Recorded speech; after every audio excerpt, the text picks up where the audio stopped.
Greetings, people of Earth. My name is Rob Wieland. I am an author, game designer, and professional nerd. Tonight, I am the host of Theater of the Mind Players, your friendly local live streaming crew.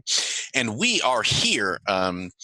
We've gotten over the hump, as it were, to the downward slide into spooky of our Delta Green playthrough, the T-Cell tapes.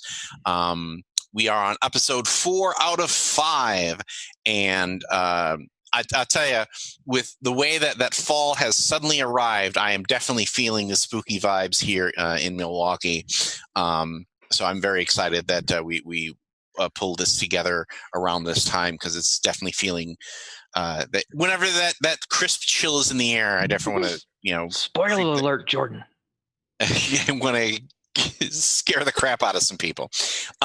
So if you have not watched or listened to our previous shows, we recommend that you please go back and do so on either our podcasts or our VOD, because that will give you a better context of what is happening here. Our agents have been through 3 cases so far. Well, yeah, 3 sessions, 2 cases. But either way, it's been an exciting couple of cases, and we're very excited to get to our next one. So what I would like to do at this time is have each of our mind players introduce themselves. What I would like is to introduce who you are, the agent that you are playing, and what was the most memorable point from our previous session.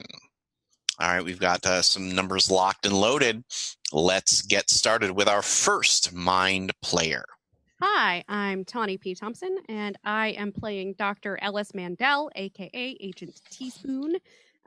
She is with the Federal Bureau of Investigation's Behavioral Analysis Unit. And I hate to say it, but I think my favorite part of last time was Trash Bed.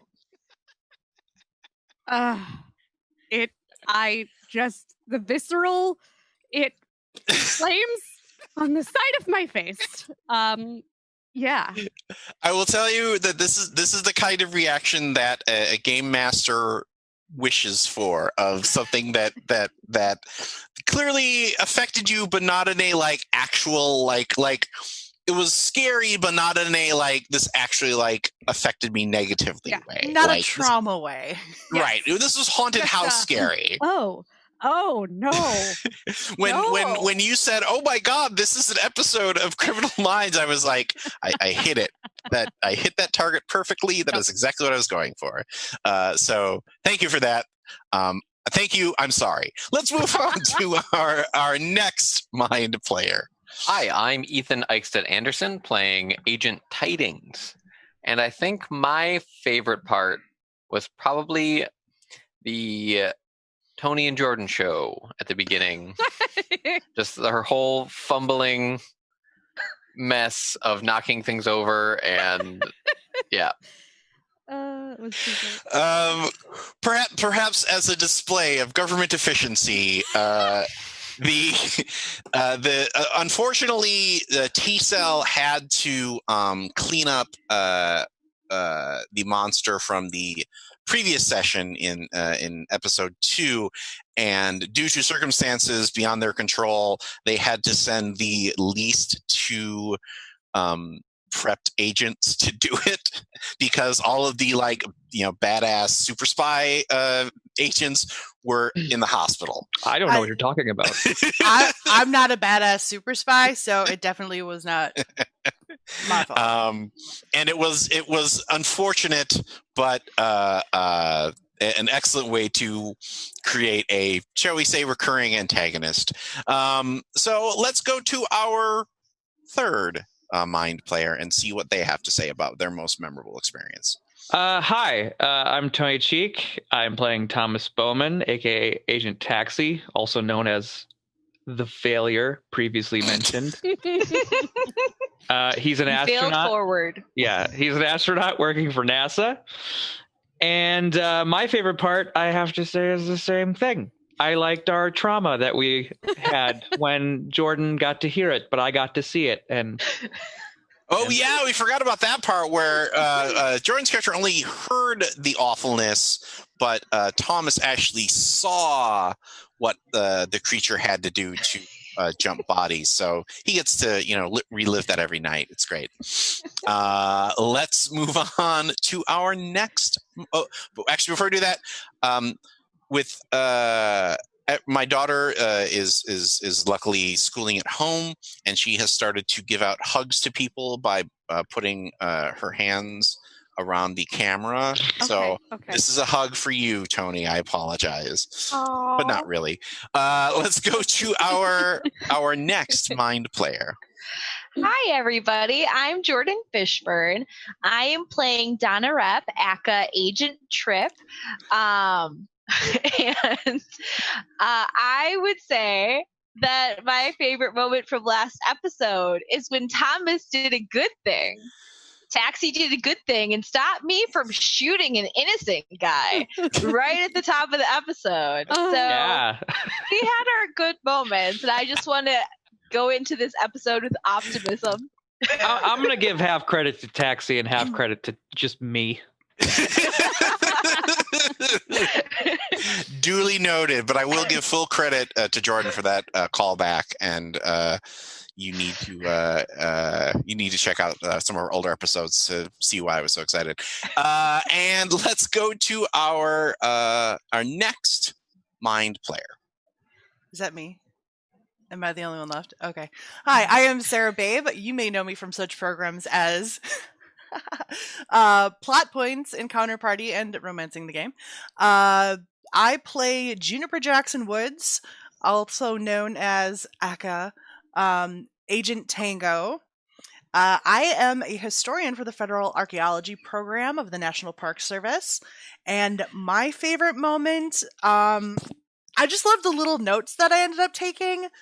Like, trip and taxi, get fucked by the parasite. Not wrong. Teaspoon, still injured, dinner with not Mandy Patinkin. Favorite moment, Tidings and his ex was hilarious. That was. Oh, yeah. That was really that- good. That The was manatees. And I got one of Sexy manatees. yeah, and I got one of Teaspoon's dad's letters. Shit! I forgot about that. So excited about that one. All right. So Does that mean you've done a bunch of research in the intervening time, and Teaspoon can expect that you know all of everything? Maybe. Okay. do you perhaps want to send I'll send you the link. the link? Okay. Because okay, that will give additional things for Tango to read on the plane. So we begin our session tonight back in the oddly familiar confines of the main post office headquarters in Washington, D.C.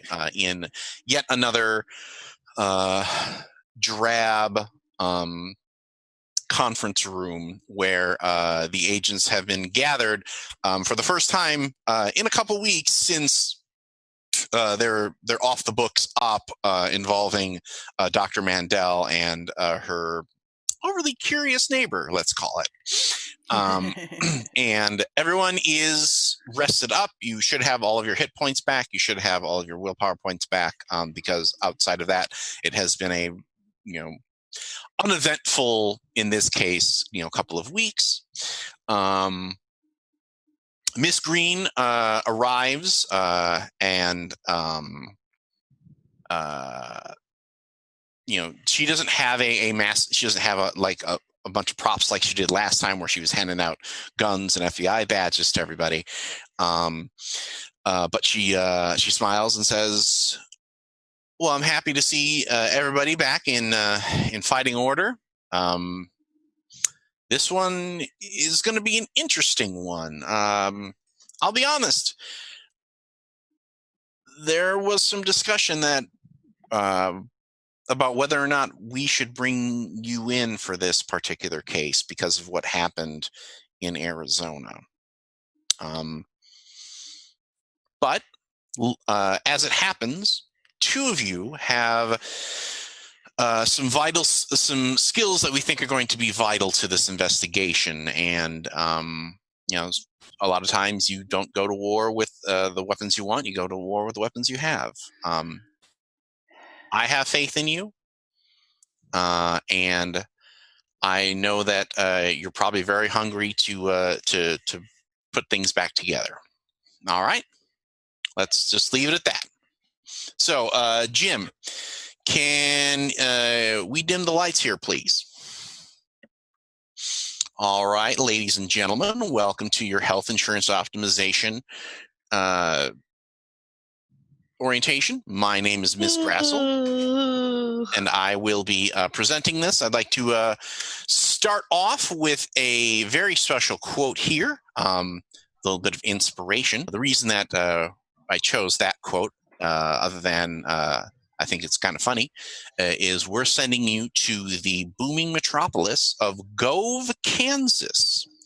It's technically called Gove City, but it's such a small town, they leave that second part out.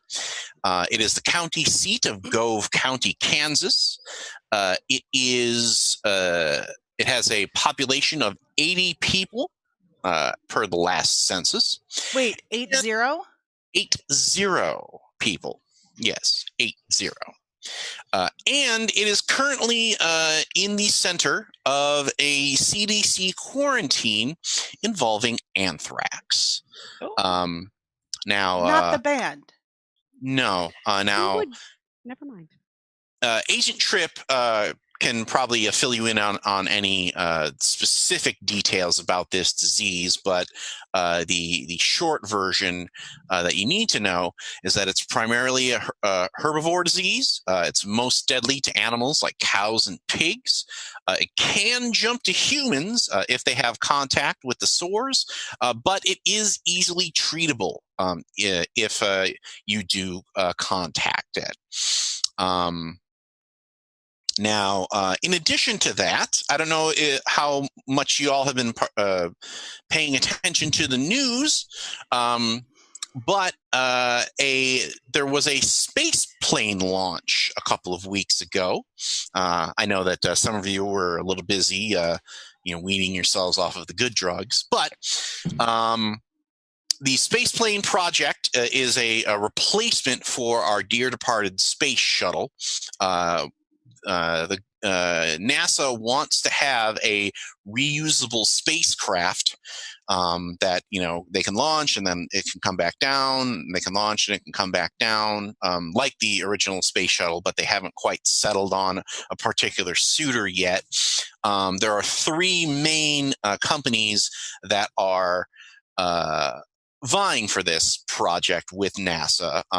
There's Lockheed Martin has a space plane, Boeing has a space plane, and March Technologies, and their space plane is called Project Zoar.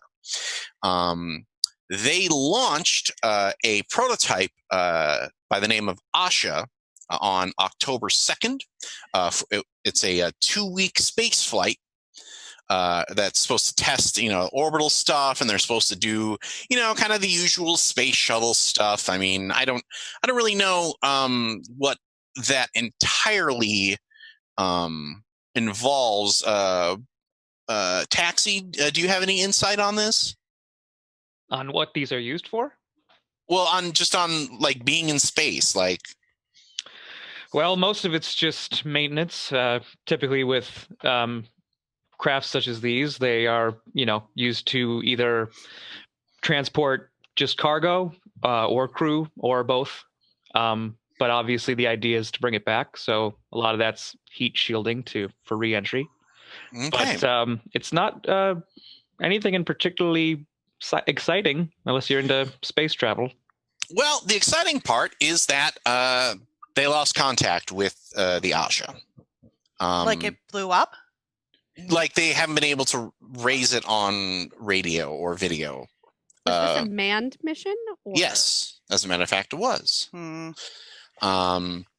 So you might be wondering, well, gee, Ms. Grazel, what does this have to do with us? Well, before we get to that, I want to see if maybe this inspirational quote will help clear your head. It's far better to grasp the universe as it really is than to persist in delusion, however satisfying and reassuring. That's a really good one.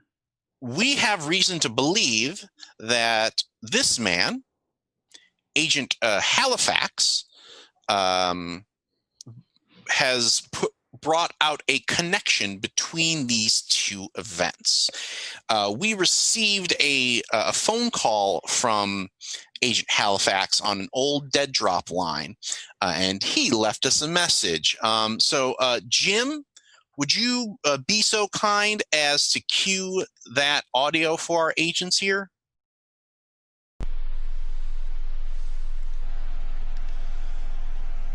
This is Agent Halifax. I hope that this line still works. It's not anthrax. This quarantine. Something came down with the ship. Something that sucks and burns. I need help.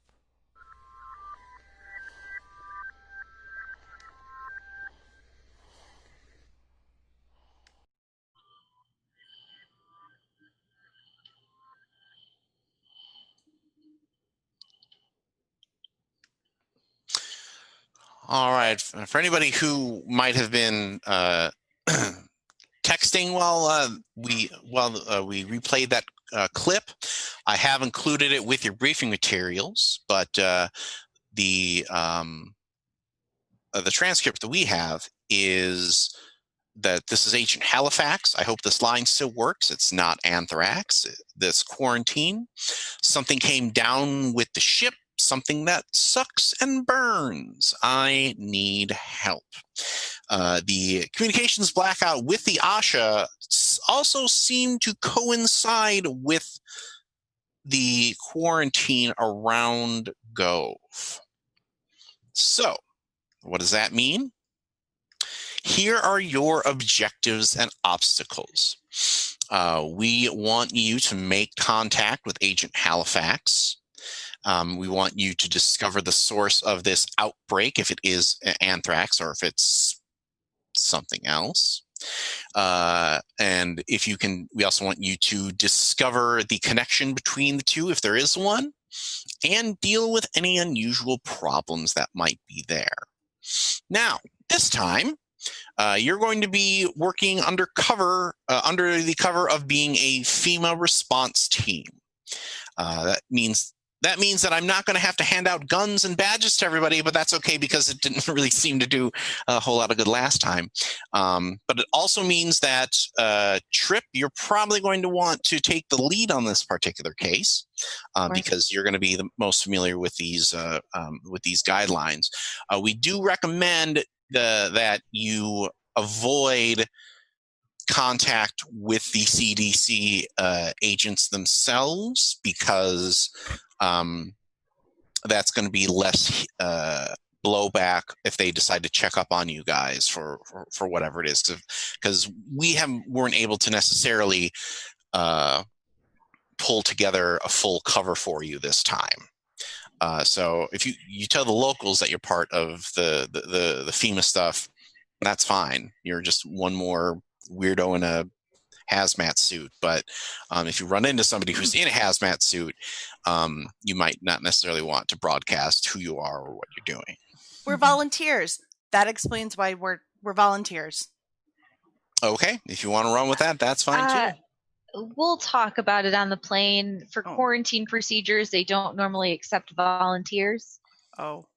Just due to the nature of the importance quarantine of it. Yeah. But we'll come up with something. We'll get something on lock. As long as we look the part, we aren't going to get a lot of questions from the locals. And if we blend in well enough with the hazmat suits, they might not even notice that we're not who they think they are. So, all right. Does anyone have any other questions before I send you off to the airport? Did they find Project Asha? Did they find the launch? Did it come back down into Kansas? We have no idea. I haven't been able. As far as I know, not yet. But unfortunately, between the communications blackout and the quarantine, we haven't been able to get eyes in that particular area, and that's why we're sending you. Gotcha. Teaspoon. You did say the mission was manned. Do you happen to know how many staff? I believe. Well, I know that it was led by a Gordon McAfee, but I don't have a specific number of how many people were on board. So, Taxi, you think that's something you could dig in on? The name isn't familiar to me, but I can definitely delve. And I think one final question: the sucking and burning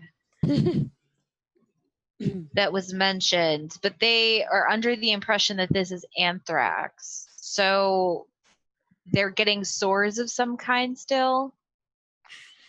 I don't know. Okay. Good thing to research on our way. Yes. All right. Let me leave you with our final inspirational quote. They may forget your name, but they will never forget how you feel.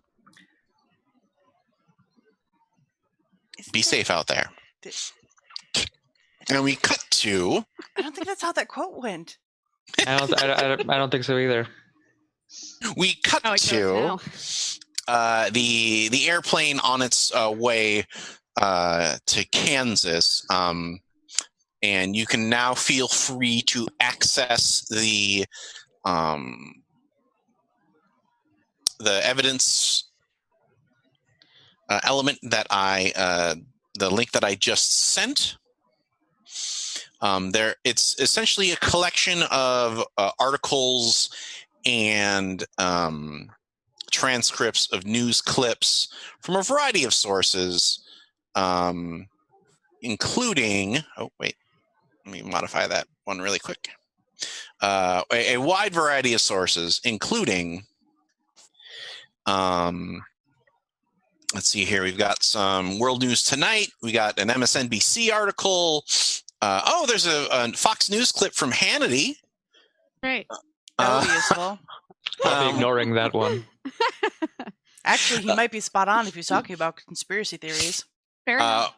There is some raw footage from a NASA live stream. And there is a clip from the content channel Phenomen X. Now, Phenomen X is something that most of you are probably a little bit aware of. In the 90s, it was one of those shows that they would program at like 11:30 at night. After the Tonight Show or whatever was done, and it was a tabloidy kind of conspiracy National Enquirer type show. So you might have been familiar with it as kids, if you like to stay up at night and watch the spooky stuff. But it's recently resurged as a new media darling, because it's sort of it's basically YouTube for weird conspiracy as opposed to like actually regular conspiracy, but it also it also has sort of an influencer social media aspect to it, to get people to post videos there as opposed to YouTube, because it's more of a sectioned audience. So hopefully that has given the team a little time to review the materials, since I'm vamping for dead air while everybody's reading. So if you have things you want to discuss, feel free to do so. I'm going to take a drink. I would like to have made copies of the letter from Teaspoon's dad. Copies? You made copies? Of course, I'm not going to give you back the original. Okay. Oh, How many stupid. copies? How many? How many? Is this happening now? Is that what you're telling me? Maybe. Seems that way. I'm an archaeologist. Of course, I'm going to make copies for preservation. Cheesy crazy. And apparently handing out to your fellow. No. I'm not going to give it to okay. everybody because that's rude. It's bad enough I know. I don't want to I mean, come on. She just dealt with creepy trash bed. Weird. Trash bed. So weird. So weird. But I'm not bringing the original on the plane. Okay. That's somewhere not here. Okay. But you're not want to play that scene, or we can if you want, or we can do later. It's no problem with me. I mean, Rob, when does it fit best in your narrative? Yeah. Well, it all depends on if you guys want to talk about the evidence from the evidence stuff, or if you want to play that a little bit to give people more time to I did to a fast digest scan on all of the. So, Sarah, I'll leave it up to you. I'll leave it in your court. I'm just gonna go for it because why not? Okay. Cool. Yeah, then I think Teaspoon sitting on the plane, just reading through all of these files, just digging in. So, Teaspoon, how's it going? Hey, Tango. Yeah, I mean it's good. It's weird. I always imagine this happening on like the back of like a Southwest airline where you're all just like hanging out and everyone is like, who are those assholes? That, like spreading out across three seats. What? Fragrantly violating the seatbelt fastened at all times laws. Like, who are these jackasses?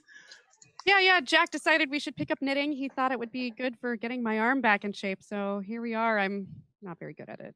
Oh, and Jack's your my husband. Yeah, husband. Oh, yeah. That's really weird that his name is Jack. Why is that weird? Because, I mean, it's really weird that you would marry a guy named Jack when, there was, given your background with things and certain. Dude, I know who your dad is. I'm sorry.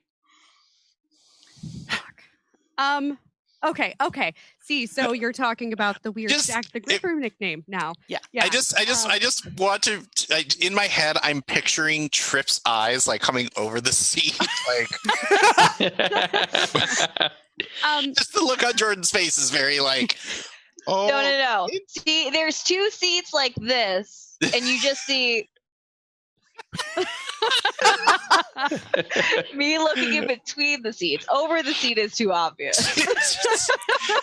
Come on, Rob. I'm a professional sneaky person. Let's be real here. So that just for clarity, that particular nickname didn't come about until a little bit later, and so that it was already after. Okay. Anyhow, So yeah, I generally try not to. It's not normally something that I'm not gonna like tell everybody because that's rude. Good. Thank you for that because everybody is like Jack the Gripper. But I mean, like people tend to. I didn't say that, or no, I think she said that. Whatever. I did. Okay. I mean, I don't. It's just like I just want to make sure you're okay because trash bed. Yeah. So that's still we're I'm working on it. I've made some phone calls not really okay. Thank you for asking. But it's just pretty much standard for me. This is just how things tend to go. It disappears for a while. Anybody want to break this awkwardness up by talking about the other spooky thing? Well, Hey, Taxi, what do you think this cloud... Tune in over here. Oh. What do you think this cloud thing that they keep talking about is? Did you have any experience with that? Clouds in space aren't unnatural. There's interstellar clouds. They're made up of like gases and dust and plasma floating in space. That sounds like bullshit, Taxi. That does sound like bullshit, actually. Are we on a public flight? Is that something we should be being aware of? I think you are, but I think you have taken precautions. Like, I don't think there are a lot of people that are flying to Gove, Kansas. So, okay. I think like I don't want you to have to be like. We could use my bureaucracy to just get a fucking plane. So give me a let's see here. My bureaucracy check 70. Yeah, what is your space skill?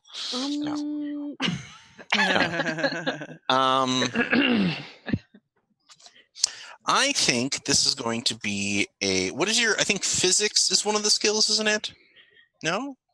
Nope. Okay. Wait, I'm not flying the plane. No. I'm talking to Taxi here. Oh, what are you asking?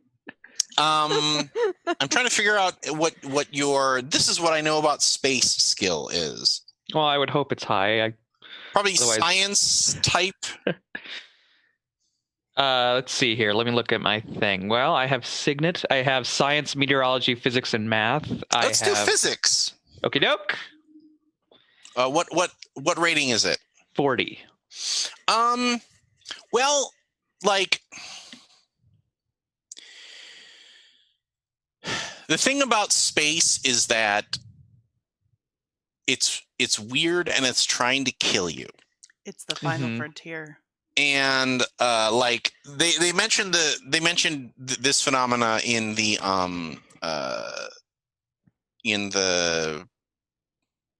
materials about the fireflies that one of the astronauts claimed to have seen in the original, I think it was the Mercury. Yeah, John Glenn said he basically saw like kind of like fireflies, and it turned out to be crystallized waste products from the craft that were like burning up in the atmosphere. So as far as you know, this phenomenon could be something similar. Right. As far as I know, there could be an easily explainable explanation. Like with the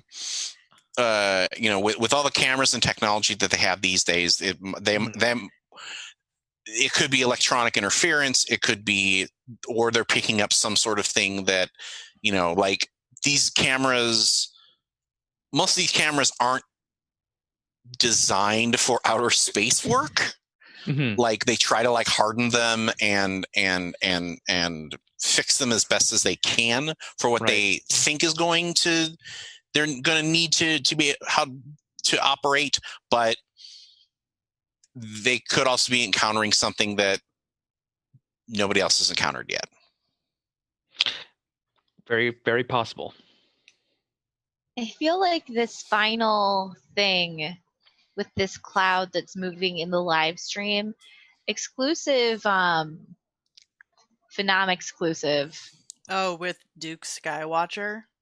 Yeah. What well, a tool. I feel like it's mostly BS what he's actually saying, but you see he has like a loop here of that cloud that was on the live stream going over the camera, which seems a bit odd. And it did seem to go into the shuttle before that in the actual raw footage. Did you see that? I see a transcript of that. I haven't seen the actual footage myself. It seems to be moving. So I will say that anything that there is a transcript of that is the actual footage, I just don't have the video budget to create an actual video. Right. You mean you couldn't get Hannity? Weirdly, we could, but then I threw up in my mouth a lot. So, writing that piece is the grossest thing I've ever had to do for a horror game. Wait, is Hannity? Oh no, I'm thinking of who's the one with the really bad hair? All of them? Yeah. Okay. All right, never mind. No, I won't get it. They're all just white guys yelling at a screen to me. So I won't get into what I was going to say to that. I'll tell you on break. But Taxi, I do see. It looks like NASA is trying to say it was burning up crystallized waste. Is that? I mean, how common is that in your experience? Well, obviously the temperatures would have to be quite hot for that to happen. Usually it's very cold in space. So if it's burning up, I mean, it can possibly happen from re-entry or exiting the atmosphere. But if you're actually in space, it's rare, I would say, unless you're close to, like, say, Venus or Mercury or anywhere closer to the sun, I suppose. Okay. One more.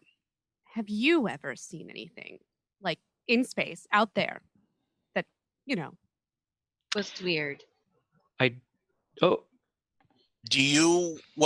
We've talked about this a little bit about how your introduction or what got you into Delta Green was an experience that you had in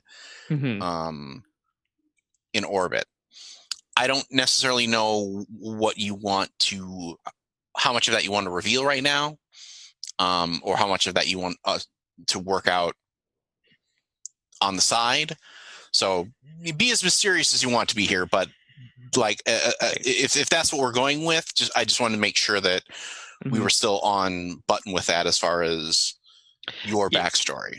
Right. I think all that Taxi will reveal at this moment is that he's like, well, we experience the unknown in space all the time. It's space.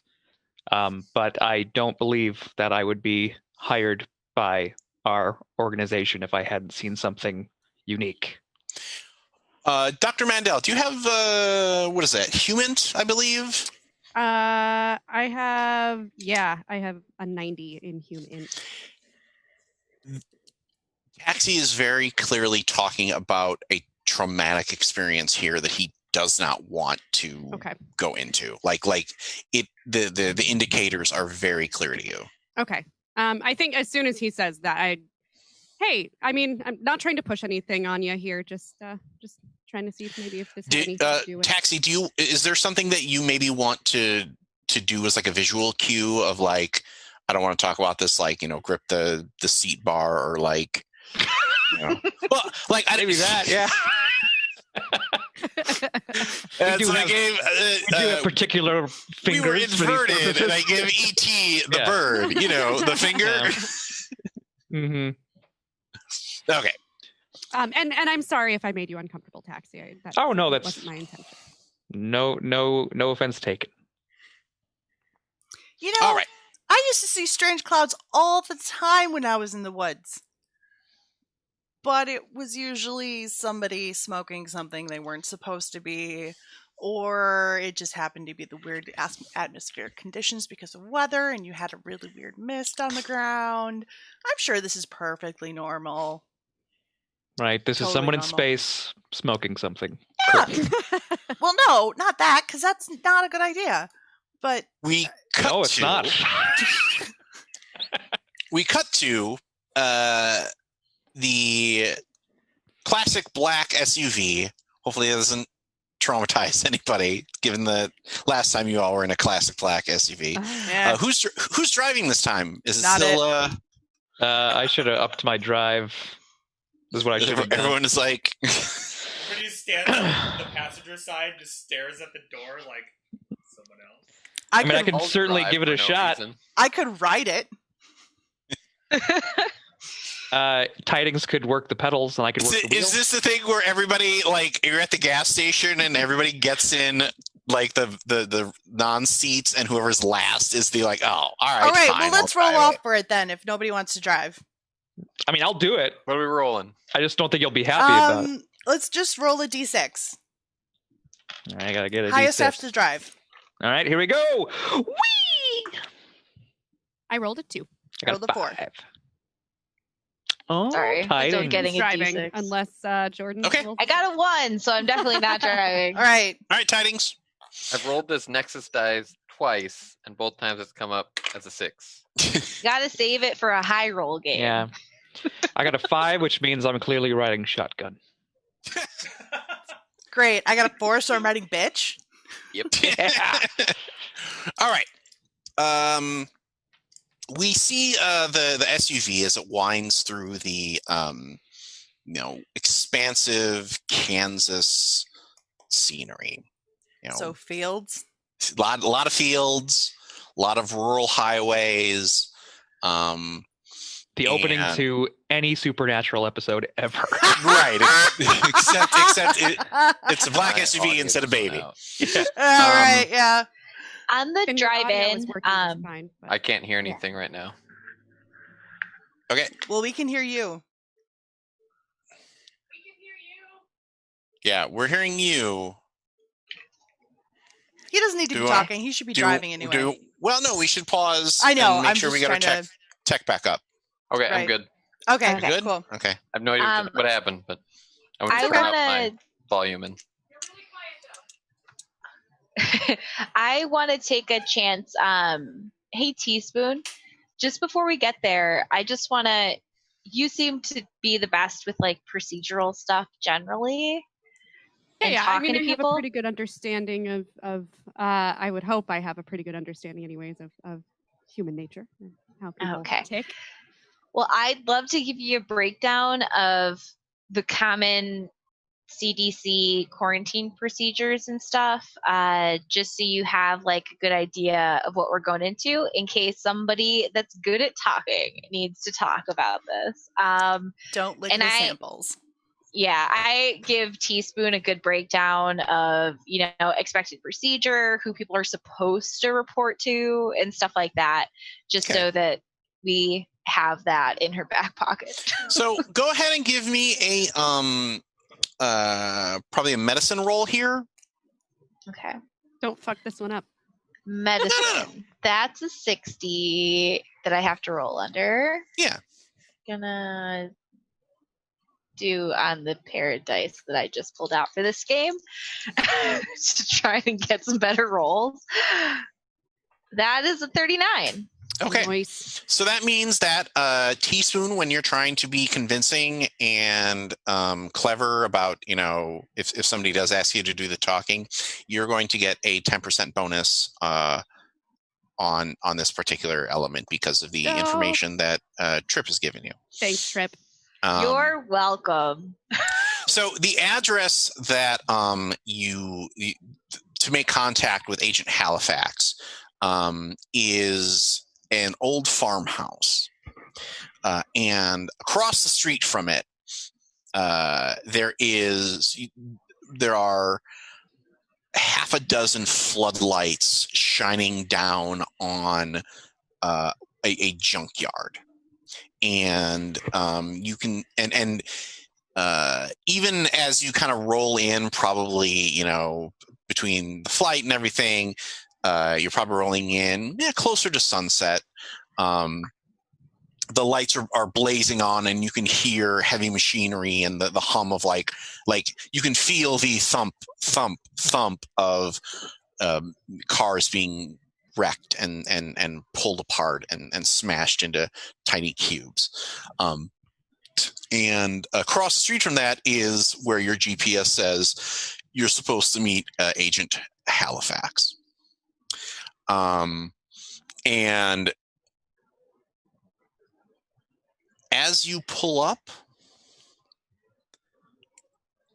there is a strange light pouring out of the windows through the door jamb of the old farmhouse. A light that's a color that none of you have ever seen before in all your time on this planet. Oh, no. And that I don't like it.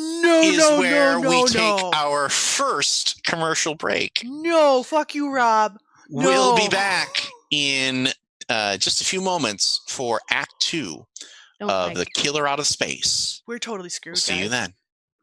And we are back for Act 2 of Episode 4 of Delta Green, the T-Cell Tapes. When we last left our agents, they had just pulled up to Agent Halifax's farmhouse and discovered a strange glow pouring from the windows on the first floor. I would like to roll to nope the fuck out of here. I thought you were going to say that we were pulling up outside in his best friend's ride. No. Oh, boy.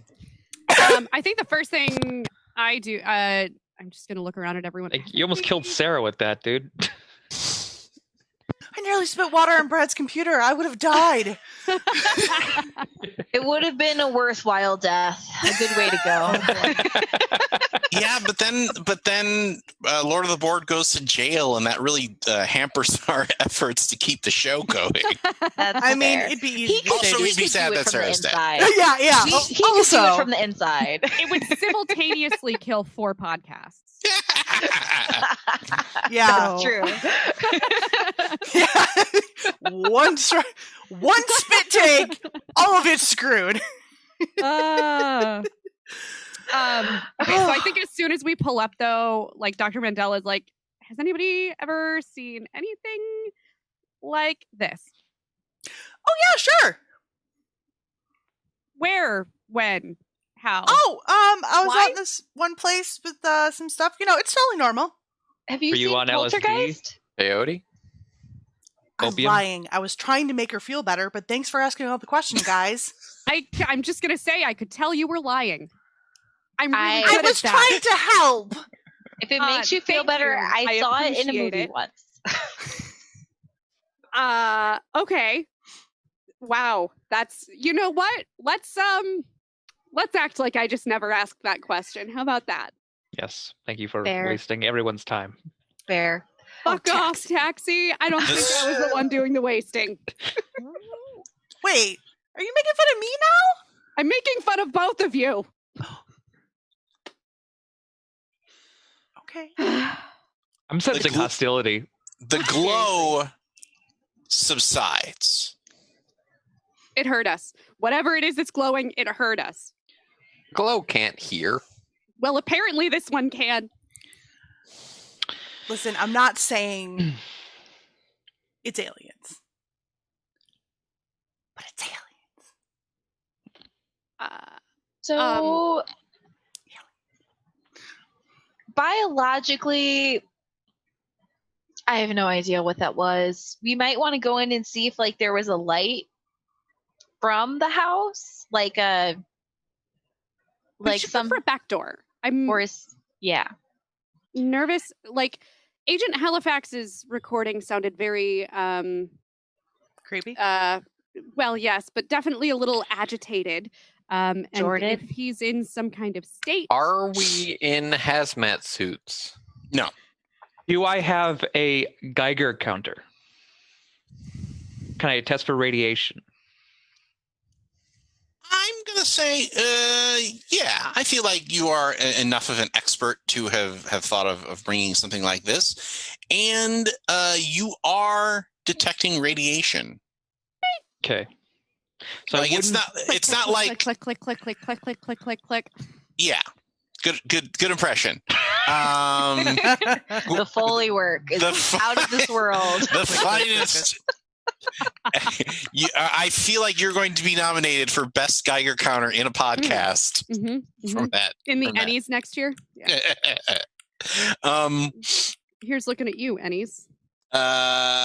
Coming for you, but you are detecting radiation. It's not like step outside and get roasted, but it's definitely there.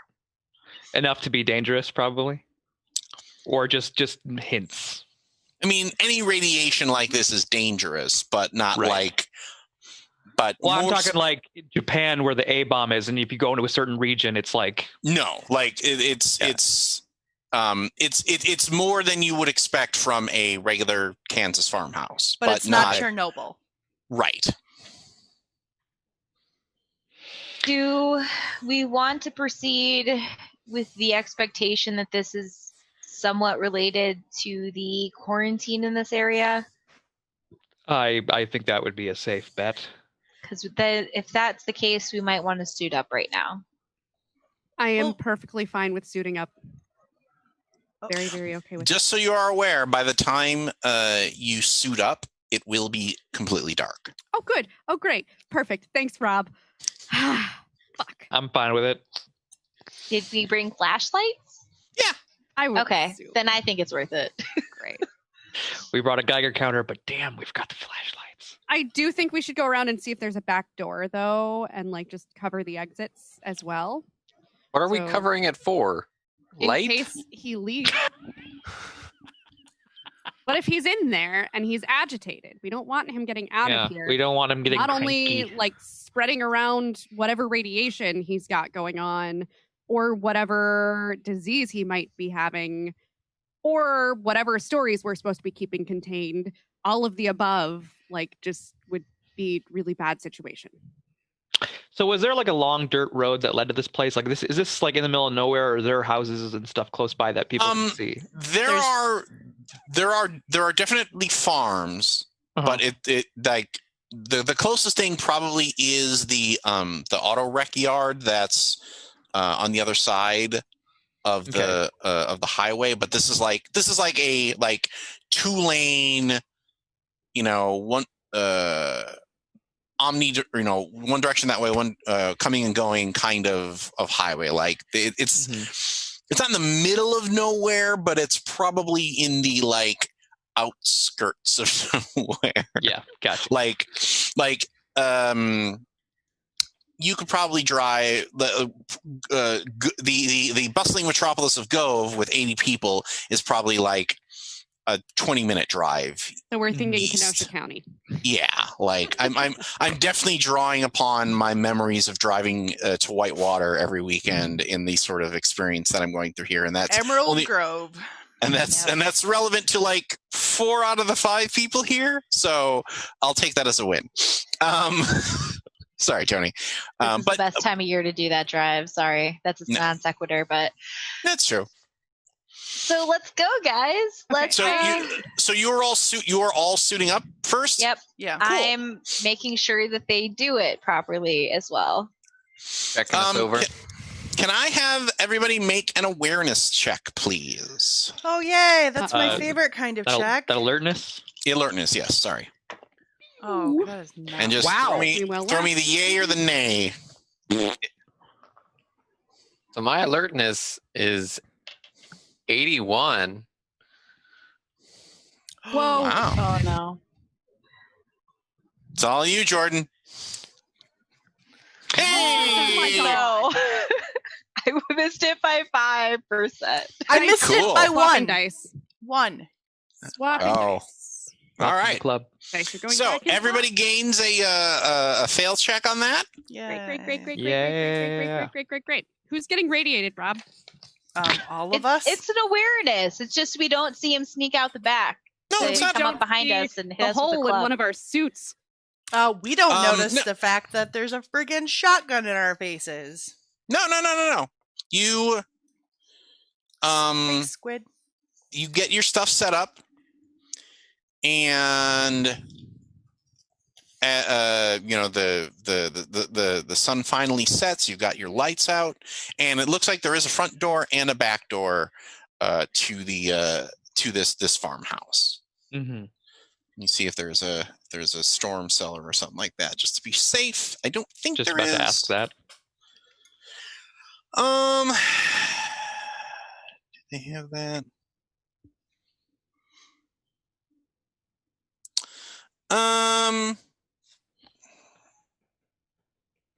Oh yeah, actually there is like the double door storm cellar in the like on the side of the house. Awesome! Those things are so like a- cool. My Like a parents' tornado house has shelter one. type thing.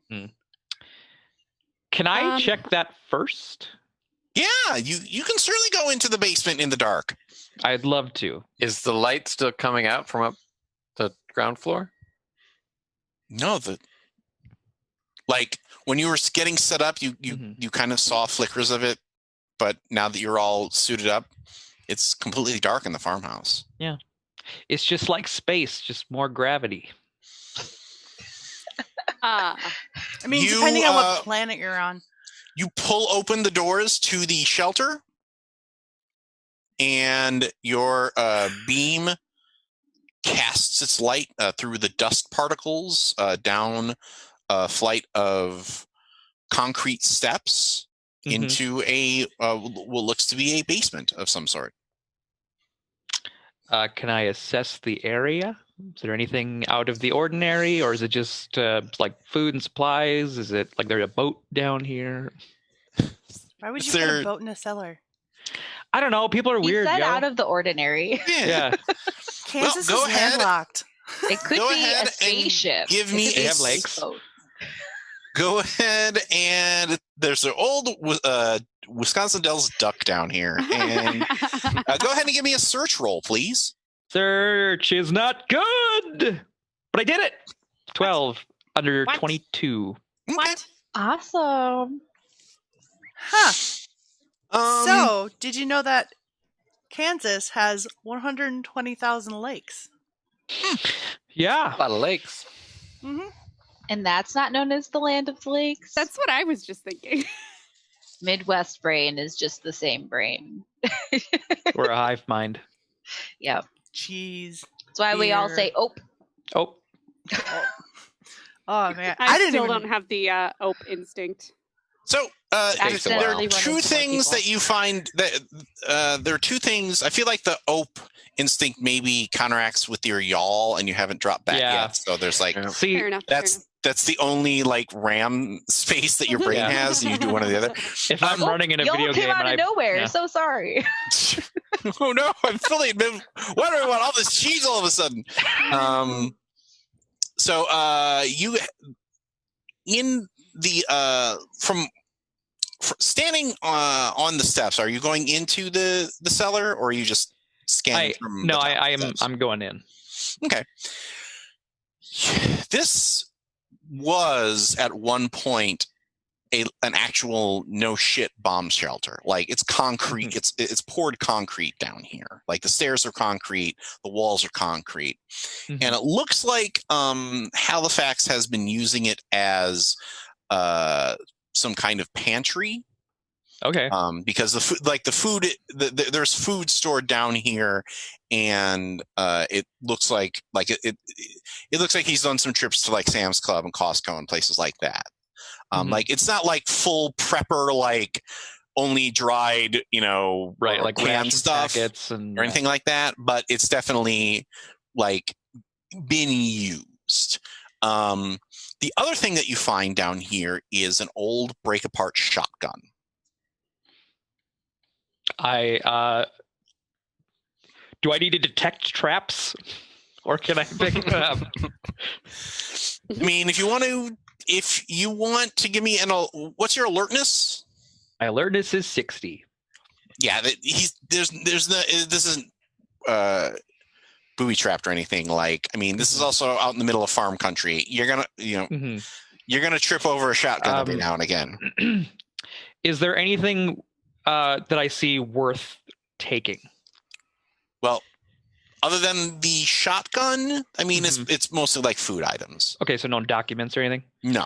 All right, I'll bring the. You have clicked every part of the picture, and nothing else has come up.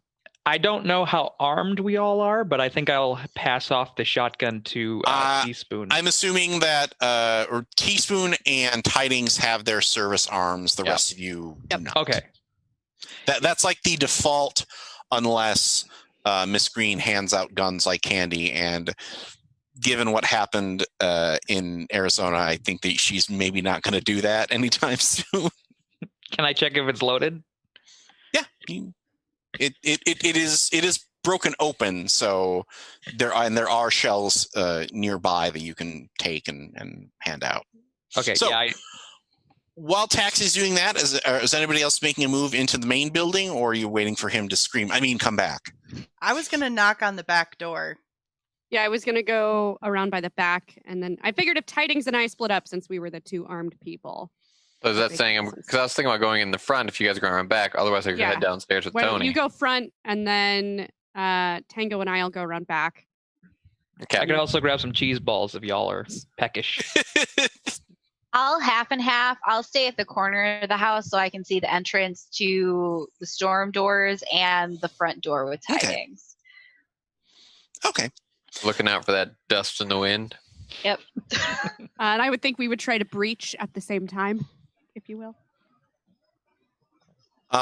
Well, I mean, Tidings also doesn't really have a breach weapon. Like his sniper rifle is more of a like, I'm gonna go set this up on the car. Fair enough. I got a pistol. Maybe a club. Yeah, he's got a pistol. So. Okay. So, is it 1, 2, 3, then go, or is it 1, 2, 3 and go? I thought we were knocking first. Oh, okay. There is no reply to the knock. Okay. Then Then I walk. go. Then I move out of the way. I've done my job. I'm gonna let the shooty people go. I think we breach on go. Okay.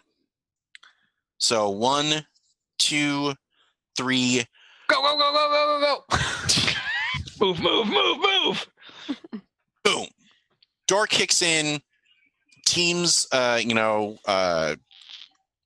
sweep the inside, and the major thing that you find is on the couch, laying on the couch. Oh no! At first, so who is everybody going in except for Taxi, or people hanging back? I'm not Or is it going just in hanging until back? they say it's clear. So Yeah, you guys it's call it meant just so Teaspoon and Tidings. Teaspoon Yep. and Tidings are in there. Okay, it's a mummy. tight, skin shriveled to the body, lying on the couch, and completely motionless. I would hope. Can I poke it? It deflates. No, it grabs your arm. Oh. So it's like that dude in Seven. Great. A little bit. Trip! I come through. I immediately check if it's Alive? Wait, is it still holding tidings? Like, do I need to shoot Yeah. it? Well, not like I in a wouldn't like I'm shoot gonna, it. not in a like I'm gonna eat you way, Okay, but in okay. a like, but it's definitely got a grab on your hand, and it. I immediately start going into first aid. Go ahead and give me a first aid roll there. I'm Trip. assuming this is Agent Halifax. That's Yes. also what I'm probably- assuming. I'll Yes. actually- Well, I'll actually say his name like, Halifax, is that you? Yeah? I got a 24 under 82. Nice. so what happens is Halifax is able to say something. Lomax. And the third time he says L, his tongue falls out of his mouth. Why? Everybody give me a sanity check, please. Even me? I don't know, are you up there? Are you eating cheese balls? You I'm eating probably- cheese balls. You probably hear us trying to vomit. And I'm sure that's not a I pleasant can't- noise. I can't hear you over the cheesy crunch. Oh, Taxi's like, I don't. Oh, hey. Yeah. Oh wait, there was radiation here. Whatever. oh shit, fuckers. All right. Teaspoon. Looks like Tawny's the only winner of that I rolled a contest. 24. All I right. swapped dice, y'all. Well, that was Right. I fun rolled having under my sanity for a while. max sanity, but not under my current. Yeah. I That's didn't roll under either. Yay! okay. Neither. Did anybody of you get a critical? No. All right. So, Trip, go ahead and lose 1. Tango, go ahead and lose 1. Oh. Now remember, you can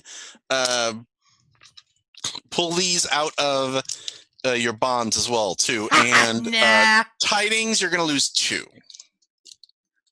I'm guessing that's probably because the tongue fell out like on your feet. Oh, God, do you have any idea how large human tongues are? Oh, Well, this is just like the first, like the mouth part, not like the yeah, whole. that's still a lot.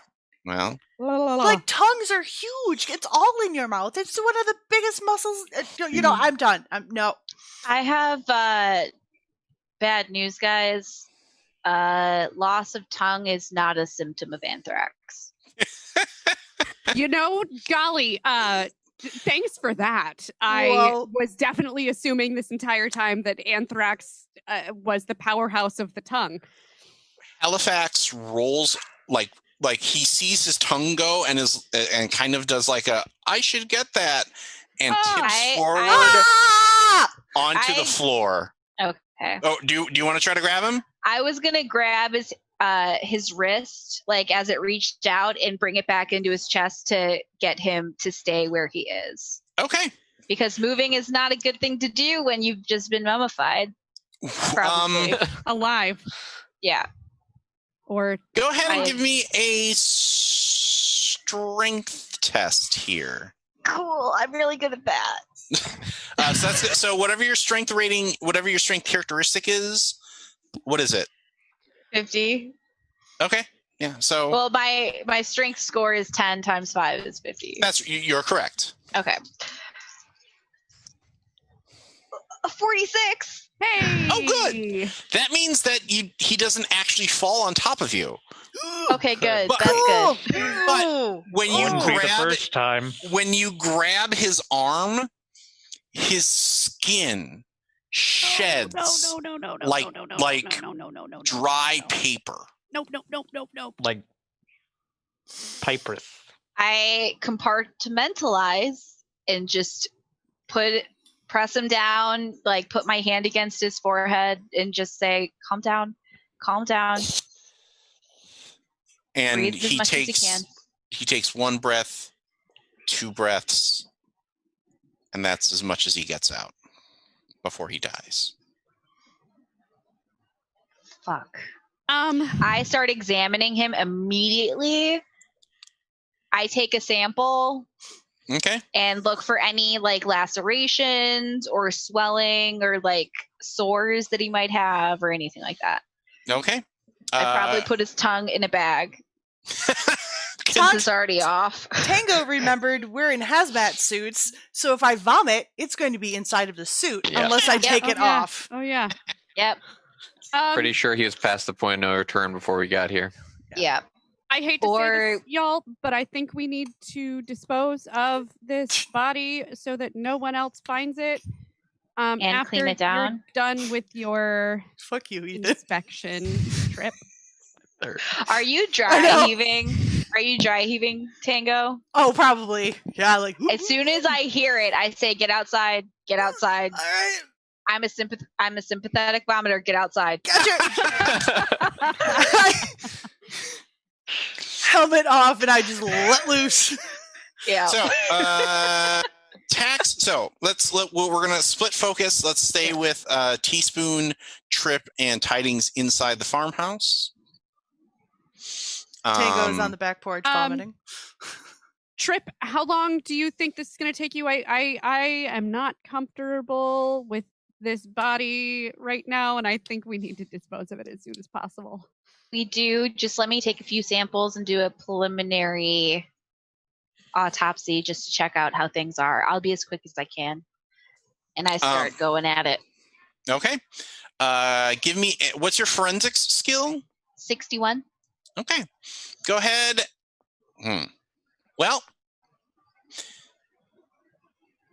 nothing, you do not detect anything like lacerations or or anything related to anthrax at all. But like you're kind of sitting there going like something just sucked the life out of this guy. Like burning and sucking. I've just sucked away the next year of your life. Right. Now please. So like are all of his internal, I mean obviously I'm not there, but I'm asking this question because I'm genuinely curious and I'm going to ask it. So like are all of his organs just like shrunk? Like yes, dry? actually. Synaptic jars. Okay. Like a raisin. So he's had moisture removed basically, right? Mm-hmm. Well, does he have any blood? Hydrated. But also there's definitely like extreme dehydration, like burn tissue, like if you had to guess or like it, like if you were to, if somebody would have like pulled this drawer open and be like, what did this guy die of? You probably would have looked and were like, I don't know, maybe he jumped in the cooling tank for a nuclear reactor. Like that's the closest that you're able to get right now. Okay. Without actually like cracking him open and doing a full study, which do you want to put him under the knife here? She doesn't have the kind of like kit to really do a good, like you would have to take him to the morgue or even like, a vet or something. Yeah. Right. Well, they probably don't have autopsy materials there either. And forceps and the whatever they're called that prise open chest bones. Crackers. Yeah. Do you want to jump right into the autopsy game again? Oh boy. Really get in there so you can pull the organs apart. Put your face in here. Did you know that everybody's a little bit different inside? You really don't know what you're going to find once you get somebody opened up.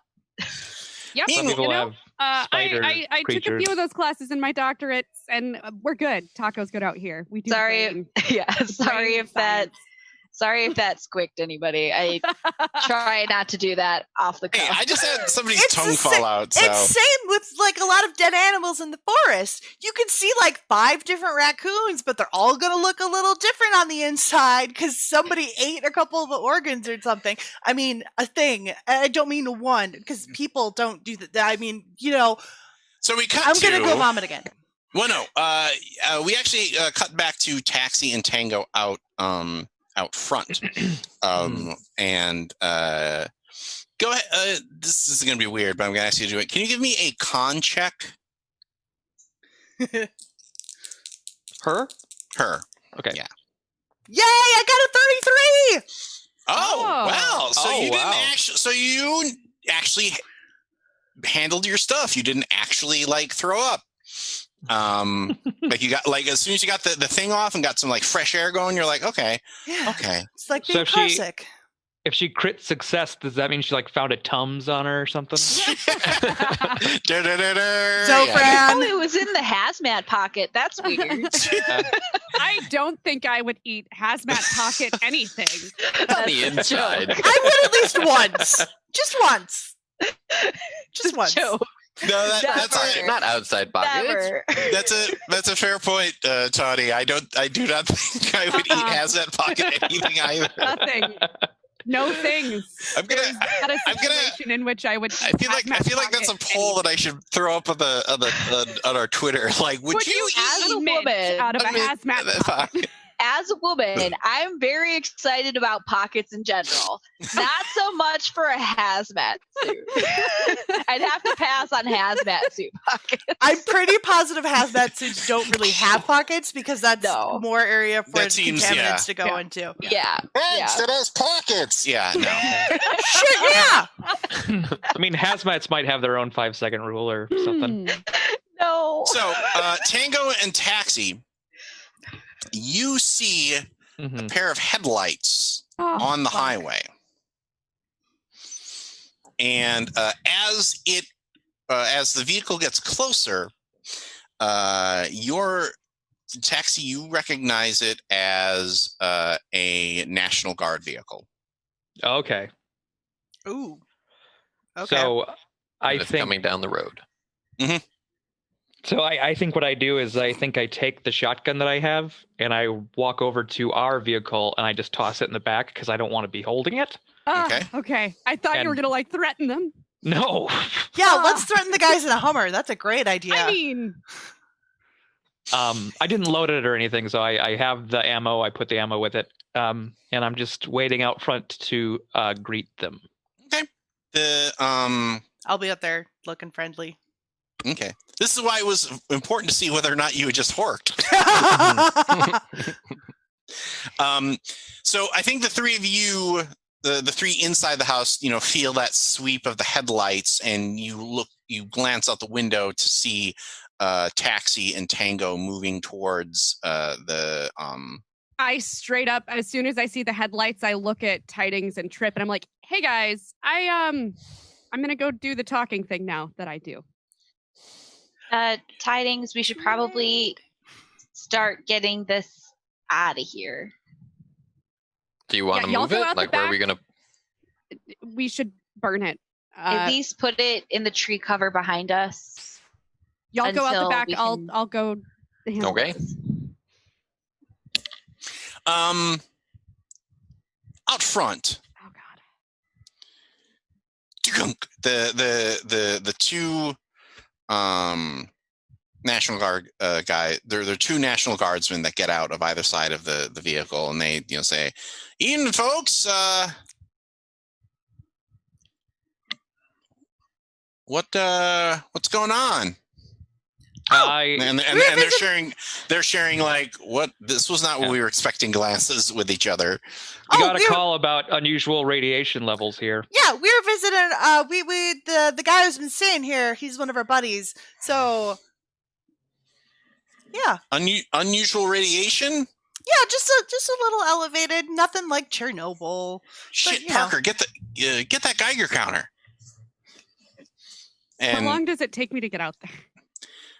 You get out just as Parker comes back out of the Hummer with a Geiger counter, and yeah. Excuse me, gentlemen. I'm sorry, but you're going to have to vacate the premises by orders of the CDC.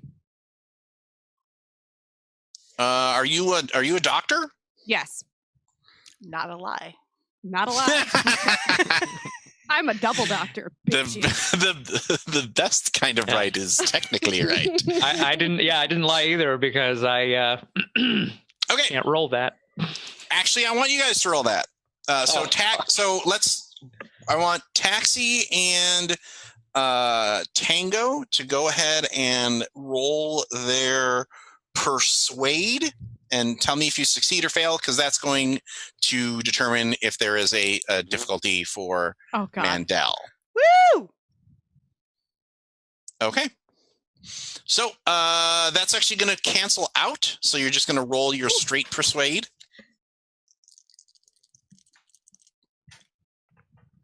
Nice. I just rolled a crit success. Okay. I rolled an 11. All right. And I'm like straight up put on like the serious bureaucrat. Oh yeah, face, no, this is not hard for you. No. I will slowly move behind her. Like radiation. Seriously, yeah, Parker. Parker's like, dude, like. We've been wanting to use this thing ever since we got deployed here, and it's going off, okay? Well, gentlemen, you've used it now. You may want to leave. Like, Wolf, come on, Wolfie. They're doing some shit. Well, and Parker's like, well, do we call the Castle Rock guys? No. I'm telling you right now, it is unsafe for you to be on these premises, gentlemen. Please okay. CDC will handle it. All right. Yeah, absolutely right. Have a good night, man. Shit.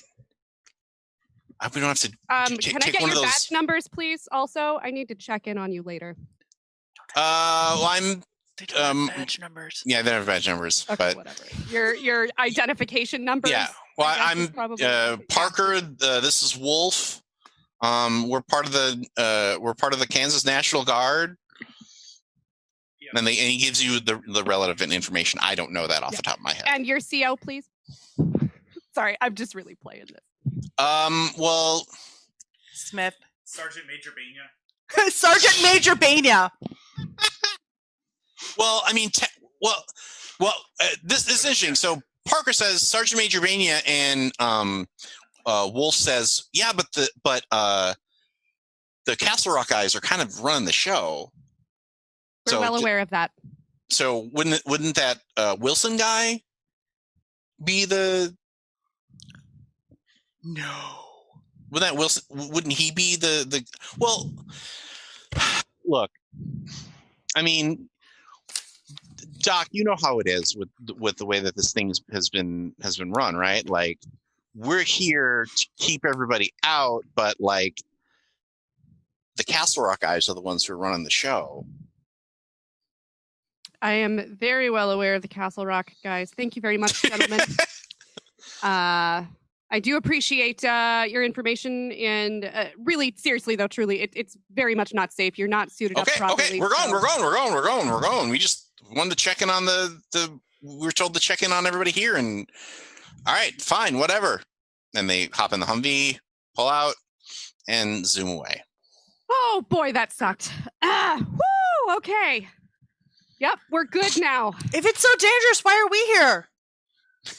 That was a lie. I was lying. Oh. Dang. However, put your helmet back on though, because you don't want to be around that body though. No, I don't. Yeah. There's a body? Yeah. Yeah. Agent Tripp and I will be bringing it back around. See? We were there, and he was on the couch, and I was like, Halifax, and he was like, and then he was all like, la, la, la, la, and like his tongue just fell out. Where are you disposing of the body? Because I'm assuming you are still doing Operation Burn It with Fire. Yeah. Yeah. Backyard. Yeah. We could just put it back in the barn and light the barn on fire. That's a lot of How- insurance issues. Like in the I don't wanna danger draw of it attention. spreading. I think Yeah. that would bring So the fire. this is actually just a farmhouse. The barn has long since been knocked down. Like, Is And there I a don't want to draw shed? attention if we don't have not really. Nor Still a bonfire. nor is there an outhouse. Damn it. Thank- But there There is a lot of open. Basically, there is a lot of open space. There's a concrete between- storm cellar which Between Balls. the house and the wheat field in the back. So we should probably really burn it up, bonfire it, make a pyre. Dig it, Okay. dig it down, burn it in So, the ground. like Yeah. Vader. We cut to the bonfire. And Found some in the marshmallows. reflection of the flames, tidings, Tidings. Yeah. the wheat field out back. You think you see a trail, like the bio, like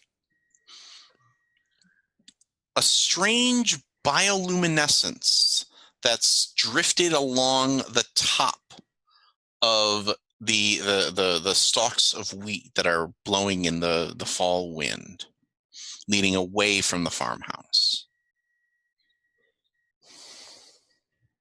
I think the light's headed our way. I'm sorry, pardon? There seems to be a glow coming from the field. Towards us? I'm not sure, but it's definitely over there. Do we have at least one pair of binoculars? Sure. Can I peer through them and Sure. get a What is your alertness? 60?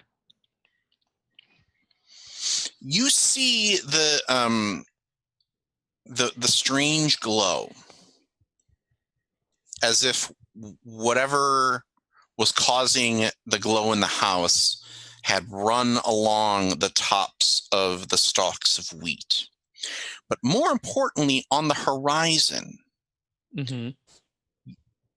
you see another glow, but this one definitely man-made, as if somebody had set up a bunch of lights to illuminate an area. Oh God, it's a bunch of fucking teenagers having a fucking party. No, oh wait. Or- So does it look similar to the glow we would get off of the junkyard? Crop circles. Similar, it's basically somebody has set up a bunch of high-powered lights somewhere off in the distance. Sort of like a Past the lamplight wheat symphony. fields. Is there a third area, like in between them, that has lights similarly? No. Okay. They So there's only- mentioned Castle Rock. Isn't that a Merc type of Yes. defensive Mercenary. contractor company? Yes. For those of you, actually, Mandel, you have bureaucracy. I have 70 in bureaucracy, yes. Castle Rock is not only a private military contractor, it also has extensive connections to March Technologies. Great. Great. That And could they- be their setup. And they mentioned Wilson. Wilson. Did you, Taxi? I forget. Did you tell us about your Woodrow. conversation with Woodrow? Yeah, I mean, we never got around to it, but I had his cup, and I was gonna do. right, Oh, right, yeah. right. So what if it's Nothing the same ever Wilson? came back from that, by the way, Okay, nothing. What's his, which was weird. What if it's the same He has Wilson? no DNA. It could be, but that seems like a really rough way to use your real name and your code name. Does the word Lomax mean anything to anyone? Was he Was that Lomax? Lomax sounding, Rob? Or was it low backs? Like you want to give me? You want to give me an alertness check there, Trip? Rude. I don't want to do that, but I will. Or actually give me an intelligence check. Everybody can do that. Okay. Okay, that's better. That's under 75. My alertness is 14. Well, Anybody who made the intelligence check is fairly certain it was Lomax, Lomax. Okay. Lomax. Does that phrase mean anything to anybody? Max. Well, it rhymes with anthrax. Obviously, the thing is a poet.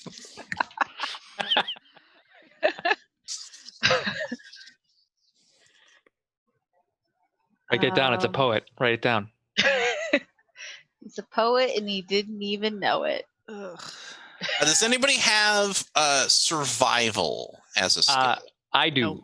Yes, Okay. I do. What percentages do you have? 50. 30.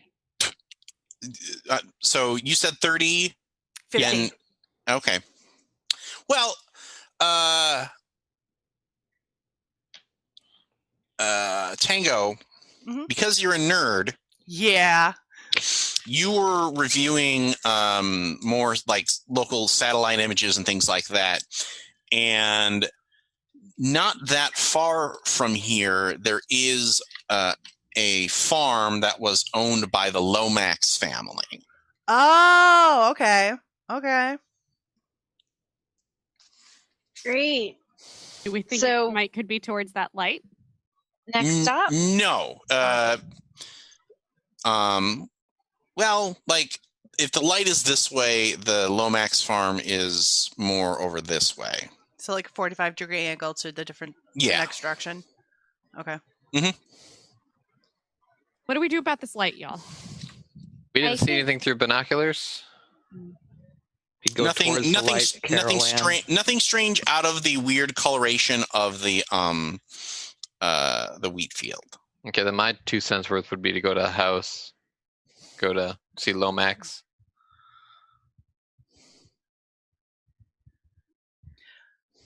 Yeah. I mean, I we've mean, gotten that the makes sense to me. yeah, we've got the clue for Lomax. So, and we know we can come back here because they've got the cellar. Mm-hmm. And honestly, if that is Castle Rock and it takes them out, that may make it easier for us. It's a bit of a rough way to think about it, but less people poking around. Avoid the Fair lights. enough. So, Sometimes you got to fight fire with fire. are we just leaving the glow unattended? There's no glow anymore. Oh, there isn't? No, there hasn't been a glow since we got to the house. Well, it was glowing through It the was in the field. I Yeah. thought I was looking through binoculars at it. That's more like those are lights. Actual lights. Okay, there are actual lights on the horizon, and then there was a glow on the wheat fields, but it seemed more residual as opposed to active. Gotcha. So like a snail trail that happens to glow. A little bit, yeah. That would be awesome. so you- let's Do head snail for the trails Lomax glow? farm. So you're heading to the Lomax farm? Yeah. Yes. Okay. Back in the SUV, you head along the highway after Tango punches in the sort of the vague GPS coordinates of where the old farm is. But as you turn onto another highway to get there, you see in the horizon a blockaded road.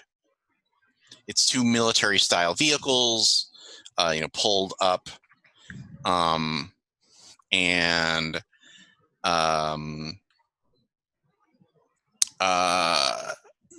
Mandel, you definitely recognize. Like, it's not like Humvees; it's black SUVs like the one that you're in, and there are armed individuals guarding it that definitely match what you remember of what a Castle Rock personnel look like. Guys, this is definitely Castle Rock. Their vehicles are not marked, but they are wearing kind of the tactical turtlenecks, and they've got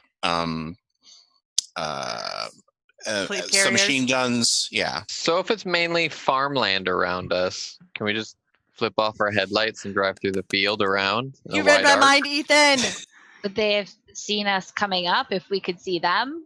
No, like I'm assuming that as soon as you saw that, you were kind of like, wait, no, back up, behind the. Okay, then I think that's the billboard, if you will. You are confident enough to not be like, let's stand in the middle of the road and see if the bad guys see us. Just try to stay out of trouble. Hey there, are you the bad guys? we're just making sure. Thanks. Okay, so who is driving with through the fields with their lights off? The car was set to me earlier, so I could fail this roll. You also came up with the idea. Do we want to roll with it again? Oh boy. I'm gonna go ahead and say I need to be alive. I feel like this might be the one that whoever has the highest drive skill is probably the one you want behind the wheel here. I think we all have 20. Yeah, we all have 20. Oh. Tawny has the highest because I failed that one time. Yeah, so do I. It made me trip. So they're trusting the person who was behind the wheel the last time that things went horribly wrong. I love it. Or are they? Or are you like, no? Are you all a little? We could just we walk. each get to fail once. We could walk. It'll take longer if Let's we try walk. it. Let's just fuck it. Let's try it. Let's do it. Oh God. We're gonna Teaspoon die. strips off the sweater she was wearing. Yeah. Okay. Gotta do this. get pumped up to drive. I put on my Mostly Tawny seatbelt. was really warm. So do I. Also seatbelt. I'm gonna do these dice. These dice look like they're gonna serve me better. Oh fuck, we're screwed. Sending you good vibes. No. Oh. No. No, I Do got any of us- 36. Oh God. Now you'll have 22, Tawny. You mean 20? Yeah, I will later. So We'll get you there. Do What any of was us have our What did I license? hit? Like, no, well, yeah, it's assumed that like I'm not going to make you roll to drive like on the highway, but off-roading with your lights off through a cornfield, I mean, it's that's not that hard. going to require that's going to at least require a roll, okay? All right. Uh-huh. All right. If you say so. You Oh, forget to put it in 4-wheel drive. I have definitely Or we hit never a deer. driven an SUV with the lights off through a cornfield ever before in my life. So I Yes, don't know but- what you're talking about. but Sarah, I would also argue that you have more points in Drive Auto than probably everybody else character combined in real life. Right. So, do we hit an alien? no, but your Cow. but You hit a kill rock. your vehicle gets stuck. Like you hit a muddy patch and Yeah, it's I think just- Teaspoon is just like, all right, guys, we got this, and then. well, no, you don't. You do get closer to the farm, but at some point you get the car stuck. Do we get out and push? No, Definitely, we get out and walk. spinning the wheels. Yeah, like it's gonna be stuck here, and Miss Green is probably gonna have to pay the deposit for them to get a tow truck out. Okay, I did so that with my work truck once. It's not pretty. are we Are we really, leaving- Dale Earnhardt Jr.? Listen. I'm shocked to hear that.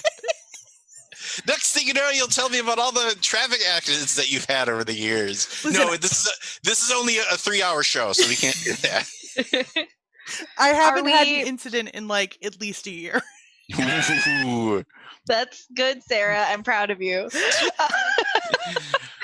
Are we carrying our stuff with us? Or are we leaving it that way. here? Yeah, we got backpacks. We can do this. Did we take off the hazmat suits to get in a car? Yes. Probably. Yeah. I would have had us re-disinfect them. So they've been in a disinfectant solution for when we need them next. If you are if you carry the suits or wear them, that is going to slow you down tremendously. Well, we were fine at the other one. But we were also wearing the suits. Oh, yeah, good point. Yeah. Okay, let's Well, think we about it this drove way. halfway at least. Like we had. Let's Yeah. at least let's get up to the farm and like take a look, and if we have to come back for the suits, like so be it. But that would like triple the Okay. time. Yeah, well, But it might You make know. the time a lot faster. hmm All right. it could either triple it or cut it in half.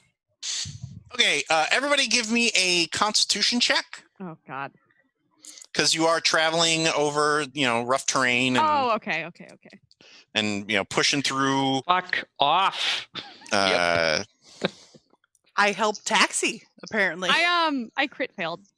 oh, Ooh, sprain your ankle. Great. You break something. Lovely. I rolled a 66. Jesus Christ. man, you Brad's guys, laughing at me. Stop it, Brad. you guys got to hit the gym more. You have Jordan, been- I'm having a hard time seeing your thumb. Yeah, it blends into the wall. Why I Hopefully, I'll purposely have move this it room over painted. here. Okay, everybody who failed, Mm-hmm. go ahead and lose 2 willpower points because you are exhausted. Okay. Dr. Mandel will get to you in a moment. Oh, good. Hey, how do we get do willpower I still points lose back? the 2? We did. You should have recovered them naturally. Oh, so well, you should shit. be at max. But Do now I you're still down take 2. the 2, or is Well, it Yes. gonna be worse? I'm not. Okay. I succeeded. It's It'll be also gonna worse, it just won't It'll necessarily worse be- as well. Yeah. Great. In addition to, fuck, You're Did I, like, still recovering. break Okay. a fucking Yeah. ankle or something. Well, what happens is you Jack's actually kind of idea of knitting didn't help. you get like because you're still recovering, like you find yourself out of breath way faster than you expected. Like and they sort of drift ahead of you, and you're kind of doing like, guys, and soon you are by yourself in the cornfield. Or in the wheat field, sorry. The corn wheat Yeah. Chex Mix. I'm having flashbacks to Children of the Corn. Oh no. Teaspoon's just like, I'm sorry about the car, you guys. Please just come back. Oh no. The rest of you. Don't you forget about me. It's easy to find the Lomax farm because comes a point where you come out of the field that you're trekking through and everything is dead. Wait, like dead? All of the stalks are flopped on the ground.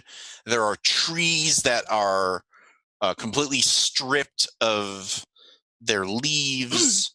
like it feels like you stepped out of the field into a winter scene because there's ash on the ground that you think maybe once was plant matter, and the only remnants of the Lomax farm are a burnt farmhouse and an old well, and something strange clearly happened here because it feels like you stepped out of the fields into a black and white movie. So does Is it Crash site? is it in a shape like a bomb went off or something? Like, is it circular or? Or a meteor hit?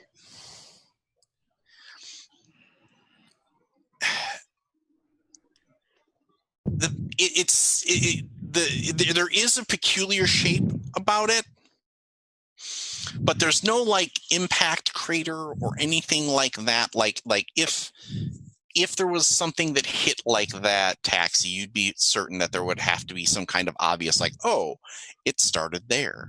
Right. But instead, it just seems like this strange phenomenon started at the farm and spread out.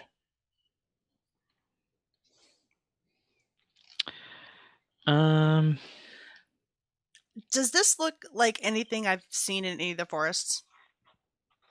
No. Or like anything, like archaeologically speaking? Does this is nothing natural that you have ever seen or read about. Not even like a Mount Vesuvius type thing?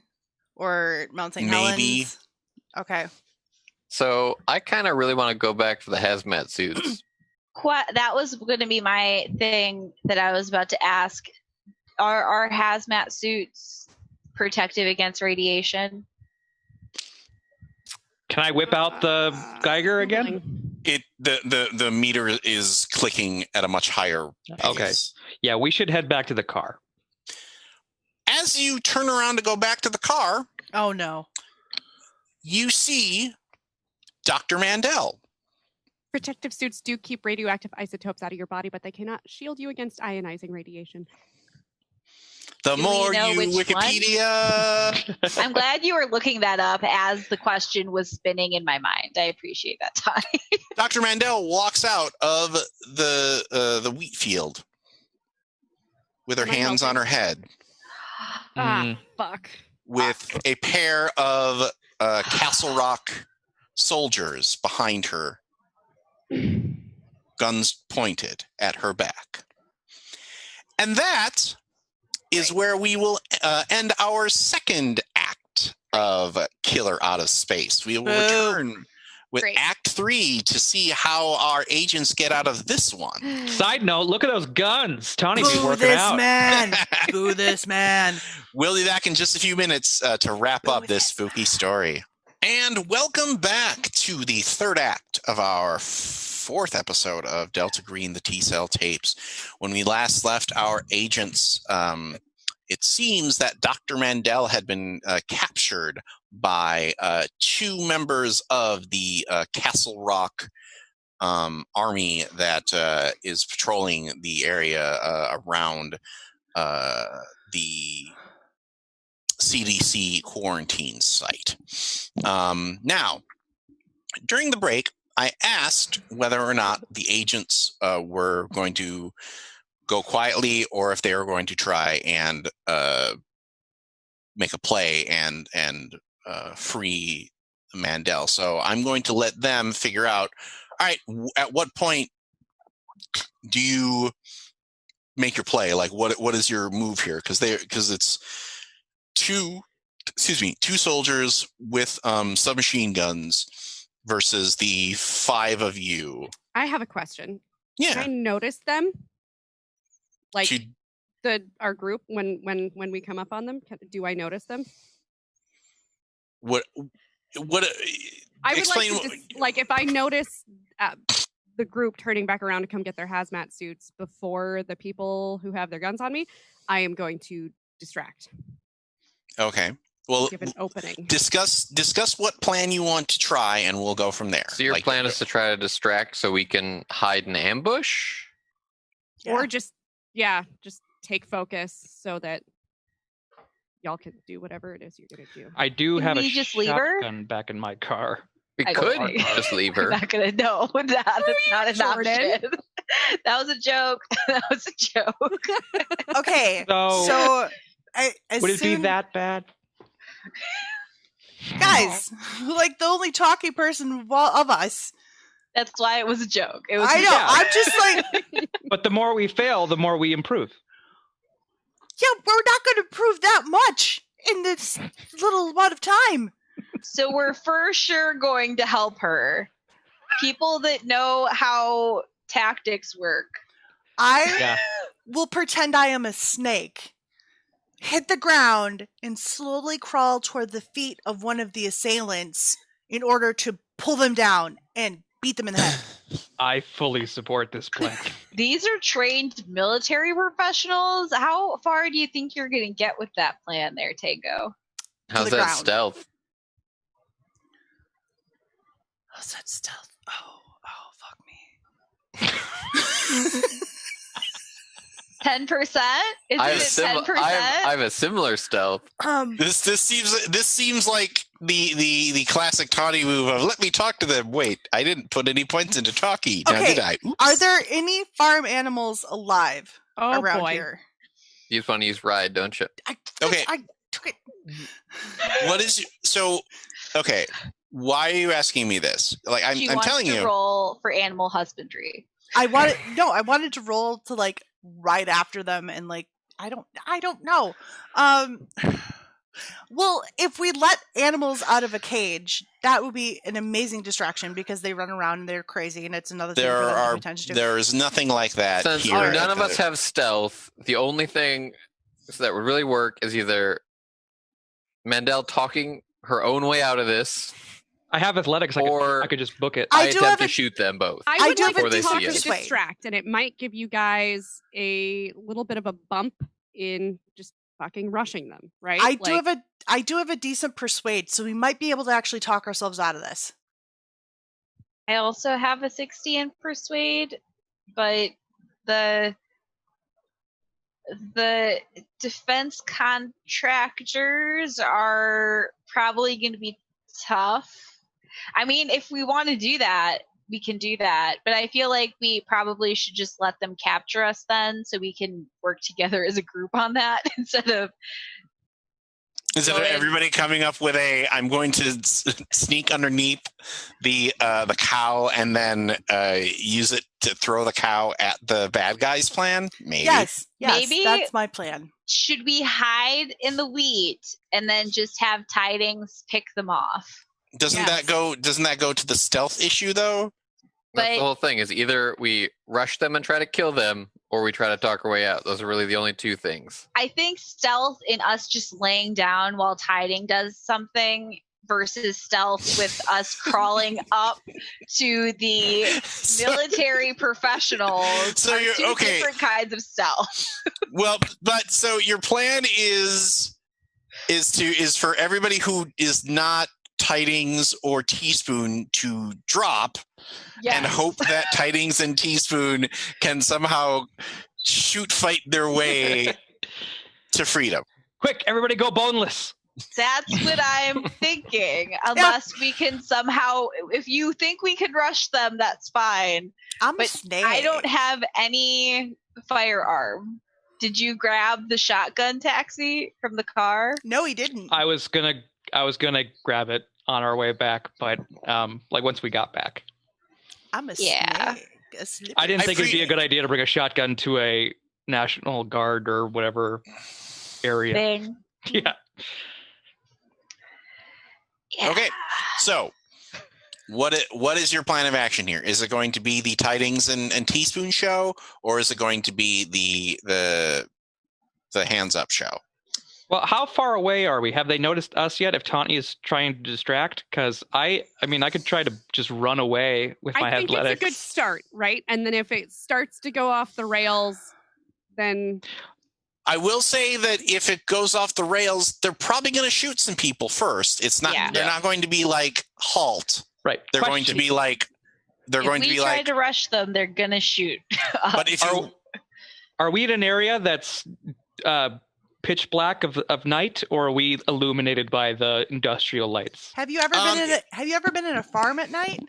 Hey, could you shut up and let Rob answer? I'm just asking, okay. We are clearly digging into some deep memories of Sarah's upbringing here.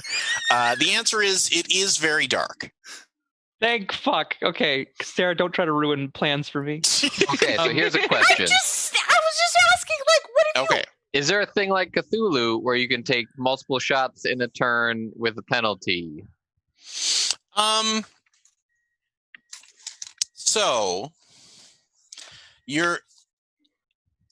if you had a weapon that had automatic fire, you could do something like that. But I believe your big fancy sniper rifle is not a weapon like that. Yeah, I have a big fancy sniper rifle and then a Beretta. So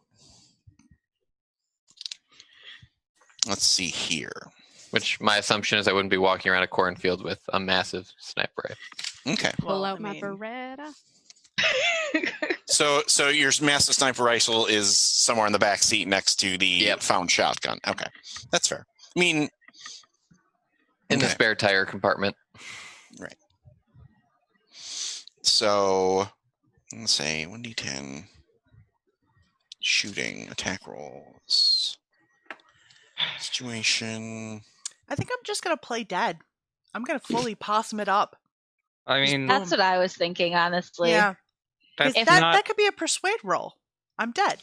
Don't that's shoot not me. a horrible plan, actually. Right? If we're gonna play debt, we might as well give ourselves up though, because we have to get her one way or the other. Right. So but if there we play is- dead, they're going to have to work to catch us. So there is a rapid fire option where you can basically take 2 shots at the same person at a minus 20% to your firearms roll. It's only at the same person. That is only at the same Okay. person. Can I pick up dirt? Or Pocket rock. sand. Pocket sand.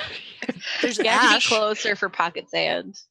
Or pocket Yeah, ash. if we get Then at Yeah, this point, I- I'd say we get captured. Yeah. I think with the things up against us, getting captured might be the best. If there's a chance Dart. of getting 1 shot on each person before they had a chance to retort, then I might take that. But since They're not close enough for you to make that play. there aren't, Especially with Teaspoon in the way. And I Yep. can only Yeah. assume they took my gun. Yes. Okay. I'm going to go limp if they try to cuff me and just make it hard. Okay. So we I cut would like to to hide my gun on me before we Where get the hell are you captured. going to hide your gun on you? I don't know. My butt. Do you have any idea? I mean, okay, theoretically, if time and proper lubricants were used, 20 maybe. minutes later. so How well endowed are the females in our group? They're don't swallow lube. okay. What is happening? Because depending on the RTG. size of gun, Pause. Okay. It is going to be difficult for you to do that with a Beretta, because that's a, like if it was a smaller pistol, maybe, but not that. They're going to be thorough enough that they're going to search you before they throw you into the camp. Well, how I- big is his cheeks? No. I Oh, was no. just- Stop no. that. Guys, Right I just now. got I was yelled at talking from the about other room from Brad, so we're not even considering hiding this gun at this point. Okay. I was just Hands up, I'm talking just about surrendering. the bra purse. That's all I was talking about. I wasn't Nope. talking about anything else. We're going to move forward to T-cell as they are kept, or as they are placed into a guarded tent at the Castle Rock base camp, which is located where the big lights on the horizon were, and those lights have been set up to shine down on the crash site of the Asha. So it did crash. Yep, and it dug out a huge trench behind it. And most of the personnel that are working on the Asha are all in full hazmat gear. And you've been deposited here, no weapons, and you're kind of just sweating it out right now. Hey, does anyone have an extra hazmat suit? Let me just check my back pocket. Yeah, no. We might could steal some though. So just to clarify, they took us away from the farm that we were initially approaching? Yes. Okay. That's weird. And the feeling that you get is that this is a recovery operation that Castle Rock is running. Like you in this area, you have not seen any actual National Guard personnel or equipment or anything like that. Did we see anything at the Lomax before they got us away from there? Everybody except Mandel, give me an alertness check.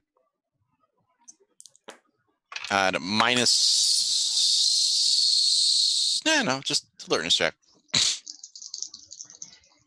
I did it. I also I did not. it. I did not do it. Okay. Taxi and Tidings, you thought that as you were being led away from the farm by the Castle Rock agents, you thought you saw that glow for just a second. scuttle away from the building. Okay.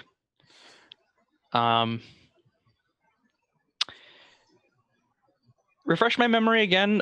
What Teaspoon knew about Castle Rock? Fire guns. Defense contractor. Defense They're contractors. They're Okay, mercs. mercs. Could I maybe, if they're recovering a spacecraft, could I possibly use my occupation as an astronaut to perhaps Entice them. Well, entice them, but also bring up the ruse that I'm actually here to help. Well, it's funny that you mentioned that, because about a half hour of the five of you stewing in silence, the flap to the tent comes open, and in walks a familiar face. Motherfucker. Wilson, the one that met you in the airport. Right. And he is dressed in the same tactical gear that the other Castle Rock folks are wearing. Well, fancy meeting you here, Mr. Bauman. Hello, Mr. Woodrow Wilson. Oh, no, I know you want to call me Woody. It's okay. You can do that. I do want to call you Woody. I want to call you Woody very badly. Go ahead. I think it's funny. No, everybody else addresses me here as Commander, but if you want to call me Woody, go ahead. Gives him permission to call you Buzz. So what do you want, Woody? Well, as it happens, since you are an astronaut and we do have a downed spacecraft right over there, I thought you might be an excellent candidate to help us with a problem. I don't suppose that we are negotiating here, are we? It's a free country. It's a capitalist society. I mean, that's what makes America great. Well, if you want to negotiate, we can certainly negotiate. I'll be happy to help. I'm curious to see what your leverage here is, but I'll be happy to help and give you information and maybe figure this thing out with you if you let my friends here go. Oh, well, that's very kind of you. But I had something else in mind. A counteroffer, and that is? Well, there's a valuable cargo in the cargo bay, and I'll be danged if they lock the door on us. And I thought that you probably would have the kind of skill that or ability to know how to jimmy the lock or cut it open, so we can get to the cargo. I wonder. So is that where we're at with our negotiations? Is that you're going to do this for us and then we let your friends go? I believe you let my friends go, and then I do it for you. Maybe we help. How about this? You pick one person to stay. The others can go. They can go and tell Miss Green that they failed once again. And you can, and the people who stay can go once you've unlocked the cargo for us. Play a very dangerous game with who you're messing with.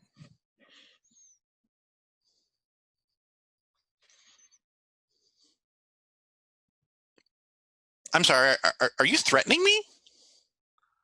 Did it sound like a threat to you? I'll let you interpret. Oh, gosh. Yeah, I'm not very good at interpreting. I'm just very good at shooting people. Was that a threat? That was a threat.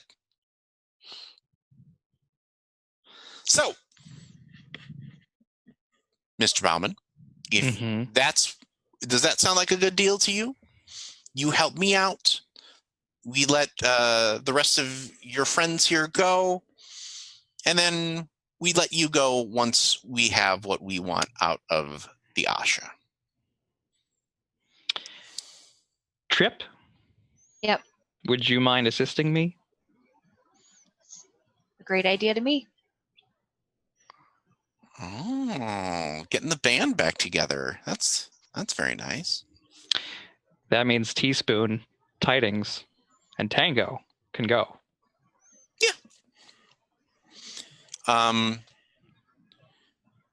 He like leans back towards the tent flap. 3 to-go bags, please.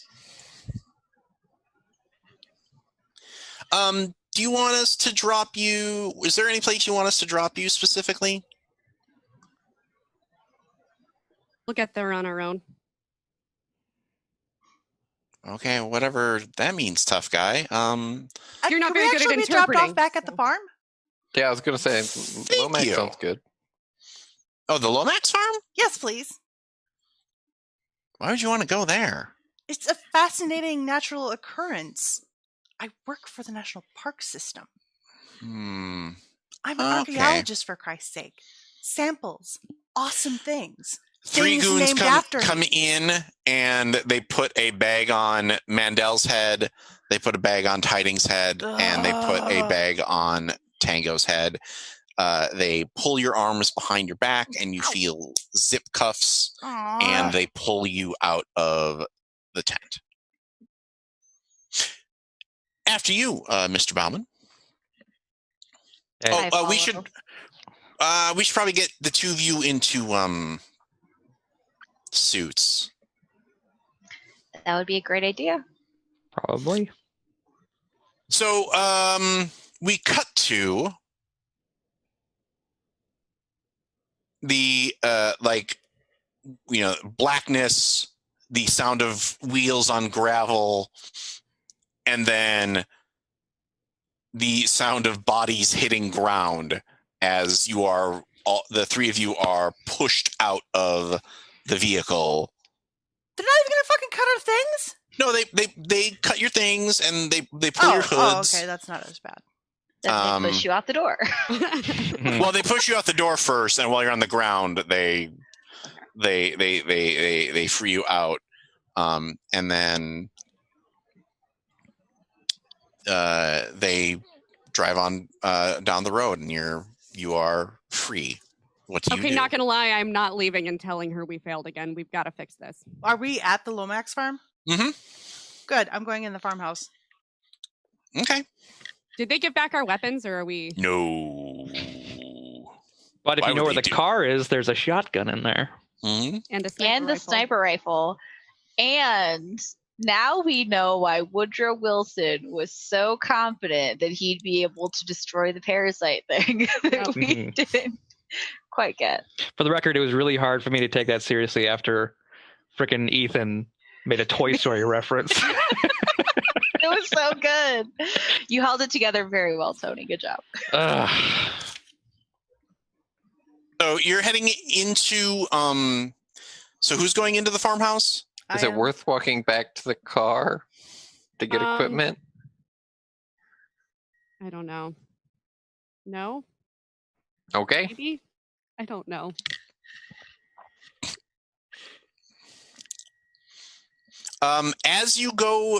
As you head towards the farmhouse, Mhm.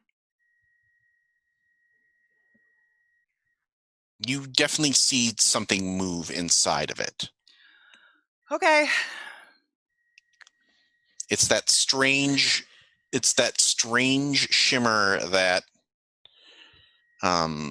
you saw before inside Halifax's place. And yes, there is a point in going back to the car.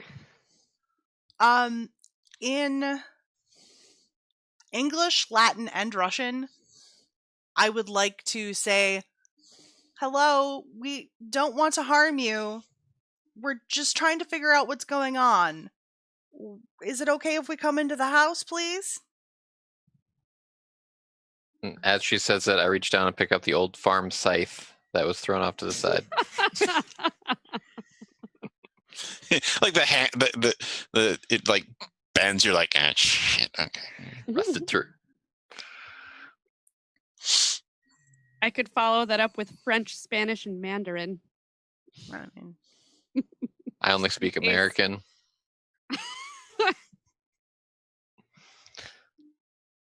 Okay.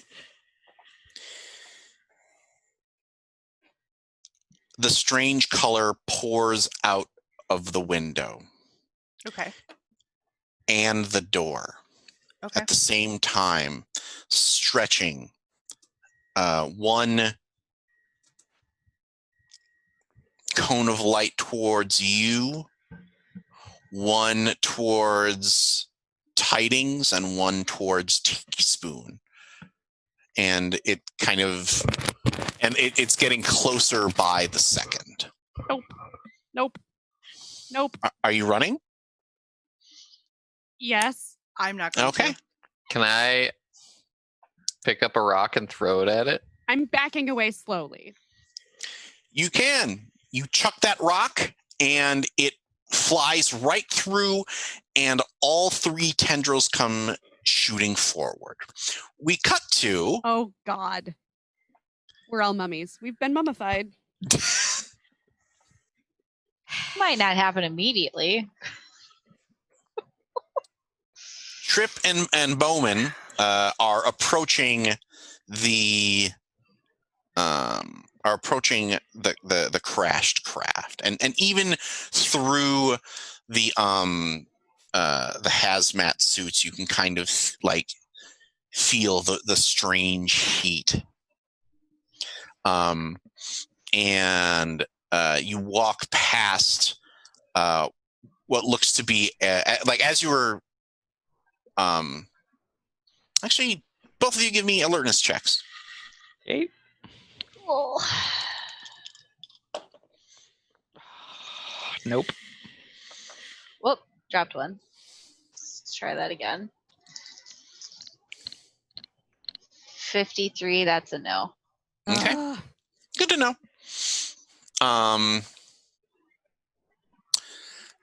Over your head, the headsets installed, you hear Wilson's voice. So, as far as we can tell,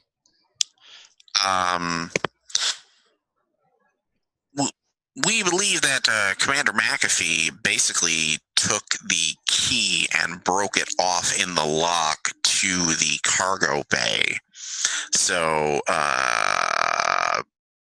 Bowman, if you have any particular insight on how to get that open for us, then we will consider our deal worked out. Have I you get through tried that. calling a locksmith? Gotta get through that McAfee firewall. Fired. You're it, buddy. Locksmiths generally don't service experimental plane doors. You didn't even call one, did you? You don't know. Whatever. And is there any way that I have electrician and mechanics. Is there any way that I can actually make these not work anymore? What do you mean? The The earpieces? radios? Yeah. What is your electronics? I have a craft of electrician and mechanics at 40. Why don't you go ahead? I'm assuming you want to do this in a way that isn't obvious. Correct. Yeah. Then I want you to go ahead and roll that. Okay. I got a 28 under my 40. Okay. So I will say this: if you can break them in a way that won't tip off Wilson, but that also means that you probably won't be able to stay in contact with Trip. Oh, we're not right next to each other? Well, you are, but you're in hazmat suits, so you have to like. Generally, what the low tech version of that communication is you press your helmets together because that way the sound vibrates, but you still kind of have to shout and enunciate. Please don't do that to blow out because we don't want to blow up Brad's Right. What? earpiece. But Is there a way then that I could tweak the range Signal? on them? Yeah. I think that's the choice that you have. Is you can trash the radios, or you can stay in contact with Trip. Like that's the choice. Okay. I'll stay in contact with Trip then. Okay. So I guess as I'm working, like I'm just going to try to stall as much as I can, and I'm going to ask her. Oh, you go ahead. Is there anything I can look around to kind of poke around in while he's doing that? Is there anything like leftover people-wise, or? There are so. I imagine as a very overly simplified plan here. There's the exit door, the entrance exit in the middle there, and then on the left you go into the cockpit and the place where all the personnel fly in, and then to the right is the actual door, or the door to the cargo bay. And door is perhaps a misnomer here, because it's really an airlock, because the cargo bay opens up to space so that they can work on stuff. Is the hull cracked open, or is it a scenario where we could potentially close ourselves in? This is your first time on a space plane, but it looks like it's in decent enough condition for a crash landing. Okay. Your physics expertise, Bauman, tells you that whoever brought this thing didn't come down on its own. Somebody did the space equivalent of a belly landing. Okay. Whether or not they survived it, that's a question that's open to interpretation. But it was very clearly meant to be they did this on purpose, as opposed to oops, it fell out of the sky. Okay. Right. You don't think this thing is going anywhere anytime soon, but it is intact for having come down out of orbit. Okay. Okay, then I'll stick close by taxi. It doesn't look like there's stuff I can mess with in a way that would be helpful. Okay. So I do ask him, I point at one of the doors and say, man, it's pretty tight in here. I really hope we don't get closed in. And look at him as much as I can through the hazmat face. Okay, roll your Jim Halpert and... Don't make me put your shit in Jello. Yeah. So I go that's highly unlikely, but it's possible. Let's just not fuck this up. Yep.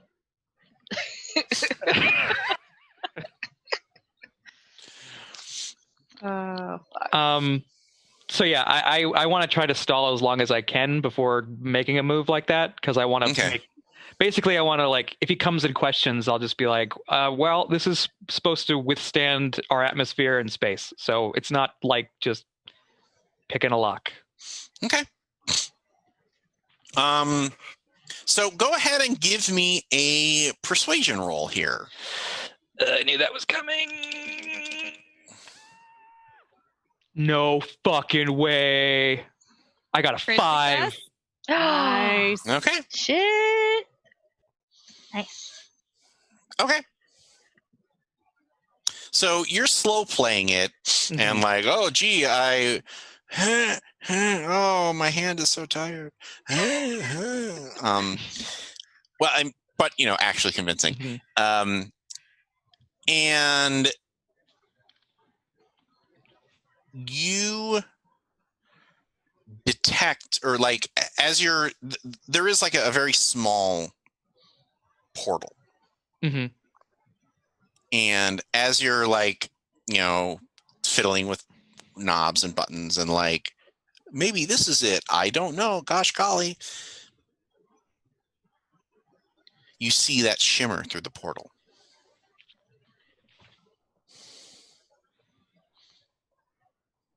Do you want to stop and, like, you kind of catch it out of your eye, the corner of your eye, but you can take a moment to actually look through the portal now that you're kind of in the guts of this thing.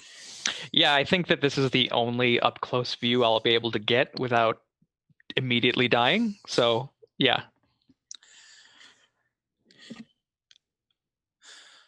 The cargo bay is full of spheres. Maybe 24 of them. Each one with that same strange glow embedded on the inside, pushing that light out through the translucent round sphere. Like, imagine like a glass Christmas ornament that somebody put a pulsing light inside. Mm-hmm. And that's what you see. Do I feel anything or get sort of any like vibe from them? Like, do you want to give me an intelligence check here? Sure. Does he point them out to me? Oh yeah. For sure. I'm not gonna bear that burden myself. If the two of you want to both give me an intelligence roll, I think Sarah's got it, but we'll see. I think they're eggs personally, but I got a 28 under my 65. I got a 32 under my 75. Agent Tripp had it in 1. Eggs. Go ahead and give me a sanity roll, please. Cool. Cool. Okay. All right, here we go. That's how you get party chickens. Nope. I got an 87. I got a 75. You both lose 4 points of sanity from this revelation. Okay. Because who knows what Wilson and Castle Rock are going to do with these things. That's coming out of my relationship with my best friend Rachel. Are you taking that one, or are you smoking some bond here? I'm gonna split that with my retired astronaut friend. He would never believe you if you told him this story. Yeah, he's senile. Who cares? Oh man. Meanwhile,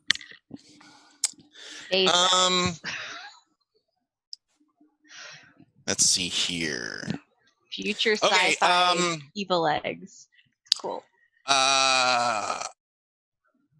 What is Teaspoon? What is your POW characteristic? 12. So go ahead and multiply that by 5 and try to roll underneath it if you can. Sorry. I'm sorry. If you do that with somebody, how much do I take then? You can how many ever however many you want. Yeah. Okay. Who does the tie go to, Rob? Does the tie go to me? It depends on who rolls lower. Oh. Well, I rolled a 60 on my 60. Okay. That means. So, Sarah, what is your you want to roll under your POW here? Sure. Okay.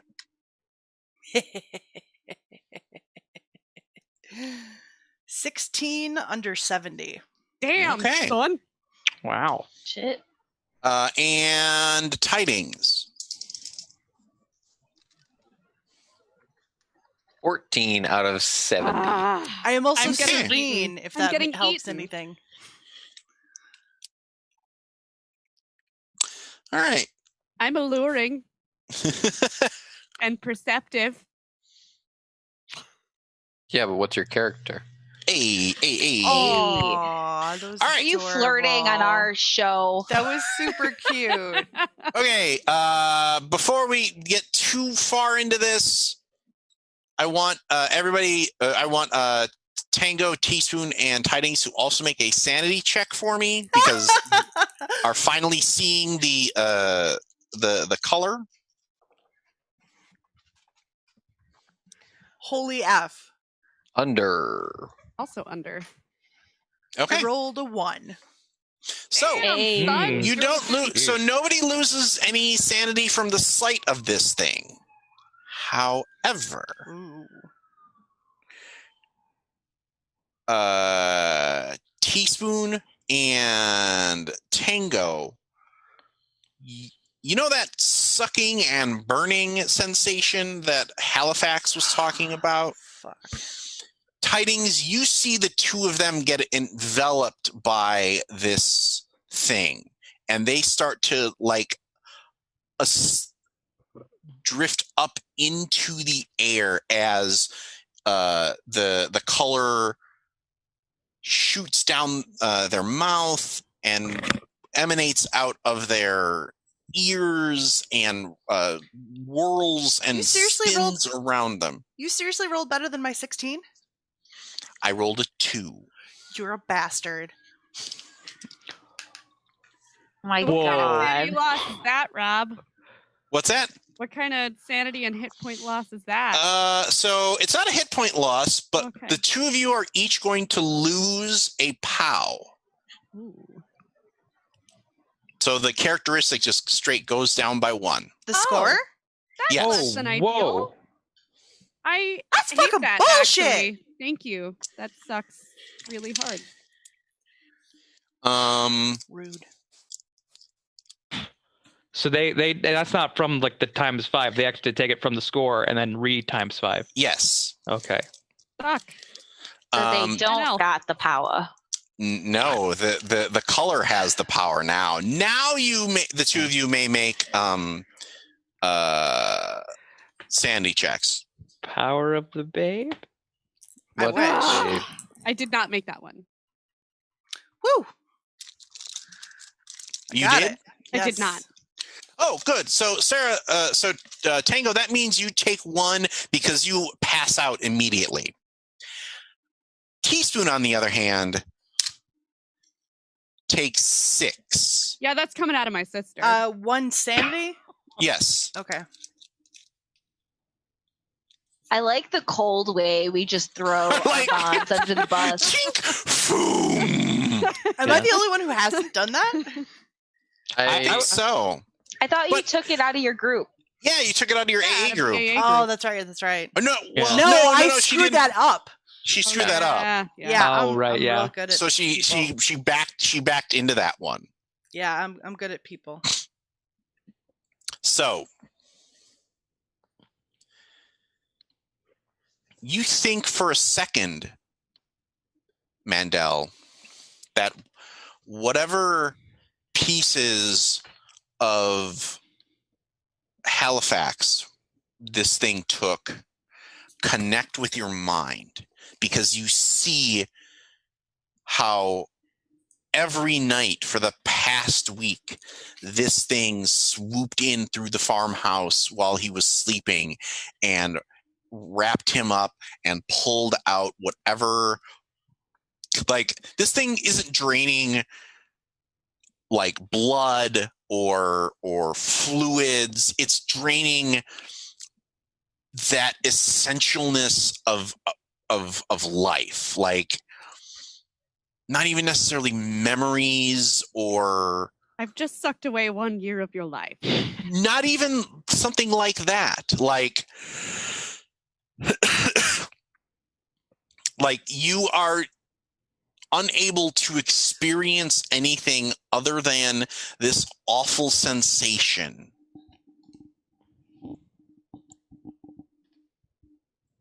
And Tidings, the color roughly drops Teaspoon and Tango and shoots out away from the farm towards the lights on the horizon.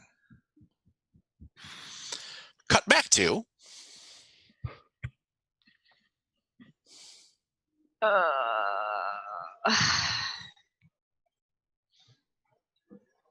so what is your plan here? Well, I have a lot of ideas, but I don't have the skills to reflect those ideas. So I want to digiflip. Yep. No, I want to build with everything I have around me an Iron Man suit. Hey, Tony Stark built it in a cave. Is there some kind of rudimentary lathe or? Yeah. Hey, I mean, we're in a spacecraft with a whole bunch of stuff. So if you're going to build something, if we can lock ourselves in here, this would be the best place to do it. Mm-hmm. Can you guys get into the cargo room through the cockpit? I think we're trying not to get into the cargo room because it's filled with space eggs. All right, yeah. That's right. That could you burn them with fire? Potentially, but we'd have to do a lot. And I think it starts with locking ourselves in here so they can't get to us as we try to do shit. Convince them that you can unlock it from the engine room with some maintenance bypassing and see if you can overheat that engine to explode. That's actually not a bad idea. Mm-hmm. Okay, so I'll contact what's his fuck? Woody. Wilson? Yeah, Wilson over the head thing. Call him Woody, he liked that. Yeah, he did like it. Woody? Say it like that. Hello. Hello. Oh, hey, how's it going? Hi. It's good to hear your voice. I miss you. Yeah, I miss you too, honey. So, do you have any idea what is in this cargo hold? That's classified. Gosh, you figured it out. You're smart. But I want to know if you know. Oh, well, do you want to know if I know that you know? Is that what we're going to do here? That is what we're going to do here. No. I think what is inside that cargo is something that is essential to the development of new biotechnologies. What makes you think that? Well, whatever. I mean, do you know what stem cells are? I do. Do you know the kind of valuable research that comes from stem cells? I do. Now imagine the kind of valuable thing that would come from space stem cells. Do you know the first thing about space stem cells? No, that's why I want you to get them for me. Right. So you can possibly murder the entire planet with something that we don't understand? Well, you don't seem like you actually want to open the door, Bowman. Was that what I'm getting here? I gotta say, you're not making a great pitch. Oh.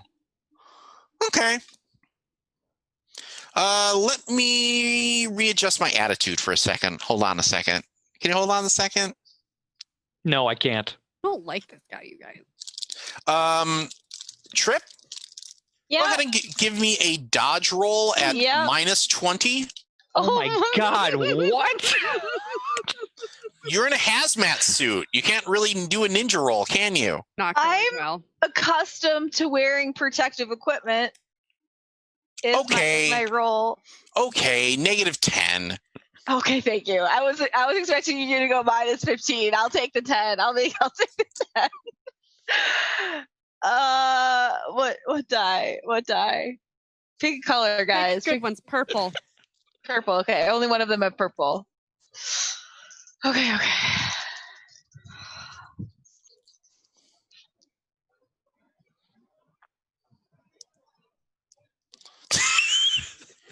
Did she just freeze?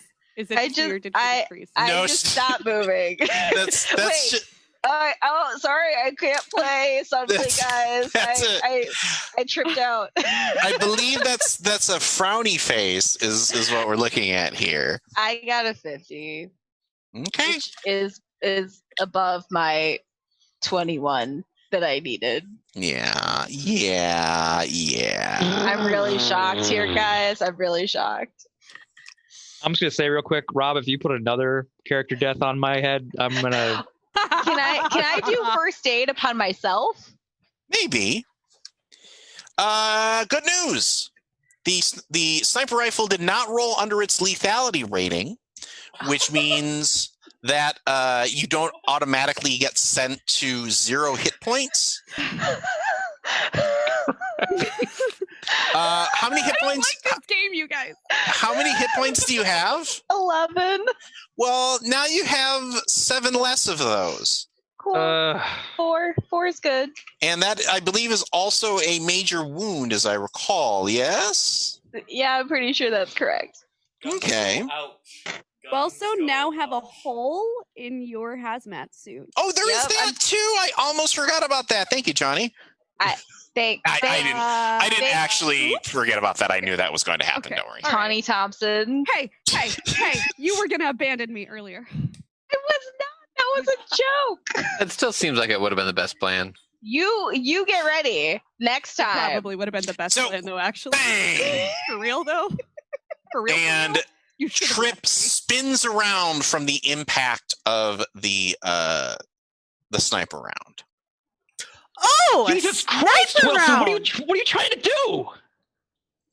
I'm bored. Get Bored. this open. Do you have any idea what could happen if you destroyed this entire ship? I know what's going to happen in the next 2 minutes if you don't get that door open. All right, I'm sick of waiting around. Look! Shh. These tools you supplied me with are garbage. They are way out of date. If you want me to get in here, I got to come at this from a different angle. I may be able, if you let me go to the engine room, be able to set off a controlled explosion, which would make the doors emergency unlock. Go ahead and give me a persuade check here, Bowman. Damn it. I got a 57.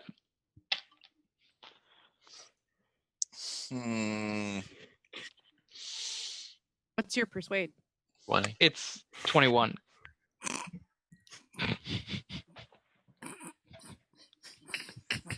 Sarah, you're the worst. Am I knocked out, Rob? No, you're stunned, so you're just kind of like, but you can do something if you want to. Rip ever been shot before? Me? Mhm. Not with a bullet. Nerf guns? Yeah. Or paintballs or anything. I think Blue they shots. probably, yeah, like I've had that. I've been vaccinated, if that's your question. Nope. Speaking of which, everyone go out and get a flu shot. Ethan, Yeah, that's true. I'm gonna. Can I use psychotherapy here on this psycho that just shot me to try to figure out what to say over comms to Taxi to make this dude fucking back off and take a chill pill? Or is that a human role? You have psychotherapy. Yeah. That's more of a human role. Psychotherapy is more like Trying to help people with trauma? Psychotherapy is more like first aid with sanity points as opposed to Okay. It's a little weird because in original Cthulhu, psychology is kind of the both of that skill, but they split that here. Yeah. Well, I have that in case you guys ever need help with trauma via sanity points later, just as a FYI if I don't die. But I think I'm going to go for a human roll then to try to get a bead on this guy. Okay. To figure out the best thing to say to help. Meanwhile, is there any? Taxi. Can Trip advise me on anything I could be doing to help her? Or is that... Should I be first aiding myself? instead of making this roll? Is that something I can do? I keep trying to find it in the book. I'm struggling. It's in the damage section. Like it's where is it? Yeah, there's like a damage section on 54, I believe. Okay, I kept finding disposing of a body instead of what I was looking for, and I was like, I don't need this. I don't need this. We'll keep that open. We might need that for your body. Yeah, thank you.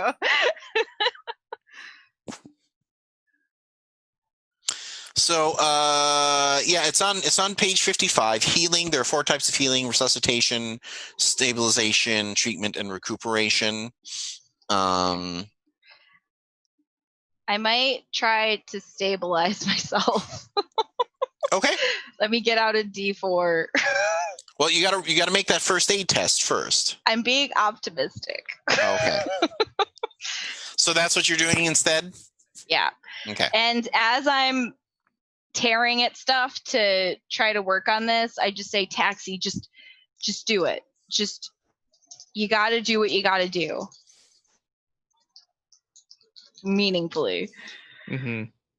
So that's a 70, which is under the 82 that I had to roll. Holy crap.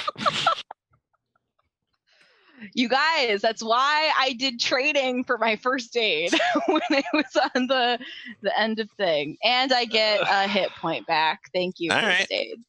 I'm at 5 hit points now. I'm not good at this game, you guys. Hey, Tony. Nobody's good at this game. Yeah. This is Okay. That's the point. I'm just glad you didn't get shot. Is locking us in still an option?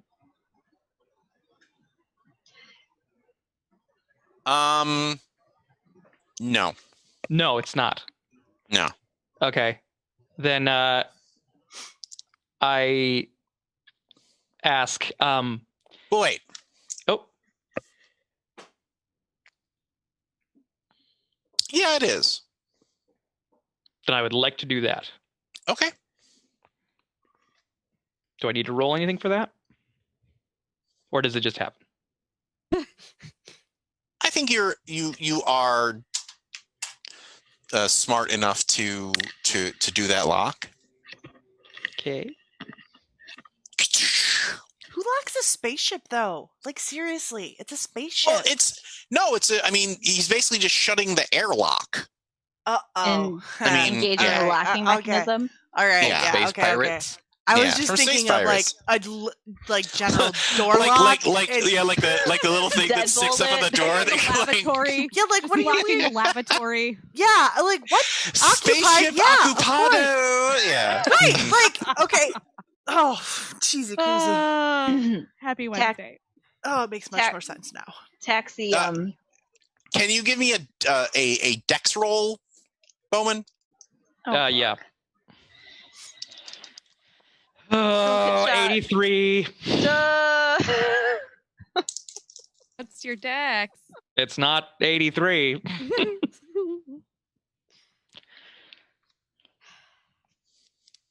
Okay. I don't like that. Why'd you say it like that?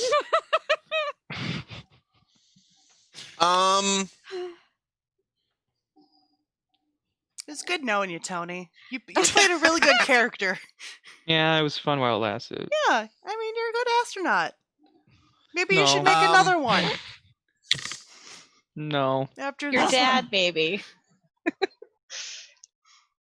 Maybe you could be a race car driver for your next character. We do Maybe. need a driver. We do need Yeah. a driver. Someone, one who also fights good though. Yeah. We need a punchy driver. Punchy driver man. You could be a stunt Punchy driver person. Have you heard of Vin No. Diesel? Yeah, Vin Diesel. Or Jason Statham. Yeah. Ooh, Or I The like Vin Rock. Diesel, but that's a different. So what's happening? Thinking. That's what's happening. Oh, great. That's So I mean, would you do Jason Statham or Vin Diesel? Like, which would be your preference? neither. Starts crawling towards. No, I meant Bowman. like for characters, not like do. I mean like No, character yeah. you would play. No, See. Neither. once I would was not thinking be about better. doing them. I'd probably go with On podcast. Idris Elba. yeah, Oh, that Idris Elba's good. ooh. Yeah, and he's got drive because he does Pacific Rim. Mm-hmm. And you know, the theme could be Baby Driver. So Let's you bring just have Charlize in on this conversation. Yes, Baby Driver. some There- Fury Road. Ooh. Get some Doofwagon action. Yeah. Because I'm probably gonna die right after you. Added Because to there's no Old Guard. reason for them to keep me around. You got this. Yeah. Yeah. See, Oh. I had a whole plan, and then that plan turned into another plan after things fell apart. At least it was you and me at the end, huh, Taxi? Uh-huh. Trauma after trauma. Question: Yep. Can Tony you had a drive plan to get this shot in space the plane? side. I missed that. Tony had a plan, but he got shot in the side. Oh shit! That wasn't me. That was Brad. I heard Brett. Can you drive the space plane? I'd like to, but I don't know if I can get to the. What's So- happening? What you done right. your thinking? You good? I've done my thinking. You want to ruin the day for everyone? And I think that Oh, We're gonna take a fucking break. No, Is that what we're no, doing, Rob? No. Are we taking a No, break? Rob, no. no. Well, we are going to take a break, Ugh. but that's because we have a milestone here on Theater of the Mind Players. Ladies and gentlemen, Thomas Bowman is the first on-camera death No. in our. Oh shit! Oh man, that sucks. Oh my god, are you serious? Well, let me ask you this, Tony. How many hit points do you have? I have 21. I doubt that. Can you give me the actual number, please? No, literally, that's what I have. What? How? Oh, HP? That's what I have. What? Yeah. Okay, It's wait. based off your Did I do- constitution. Did I do that wrong? What's your constitution? My constitution is 13 You- times 5 is 65. oh yeah, you should have way less than You that. should have Oh. 13. Oh, 13. Okay. Yeah, I don't know where you got 21 from. I don't know either. I was like, what? Holy. Yeah, I have a high constitution, and that's way more than Okay. I got. Well, I'm at 13 then. Is that right? I think I so. I want to make sure that's right. So that's Because, I mean, my constitution is my hit points. Mine is not. okay. Mine is. Mine is. Hit points should be strength plus con divided by 2 rounded up. Oh, Strength that's why. Plus con. Oh, Divided yeah. by 2.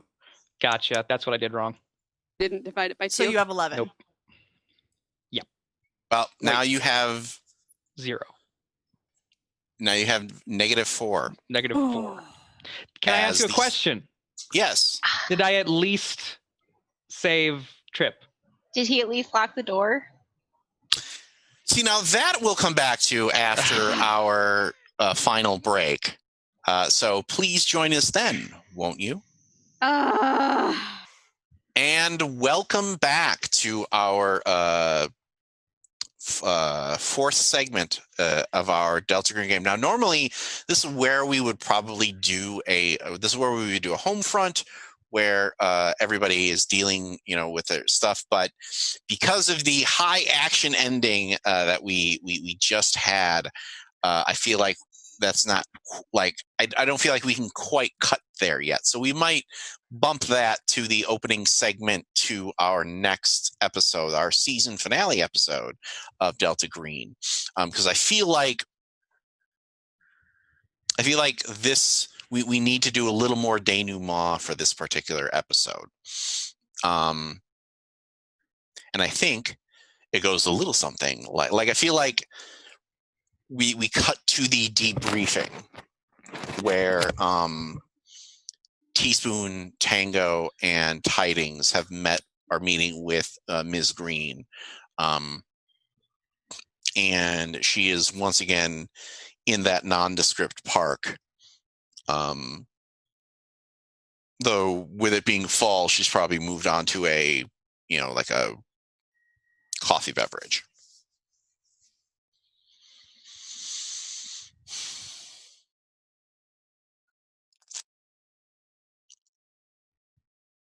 I want to say it's hard. It is. It's very hard that when you lose one of the members of your cell.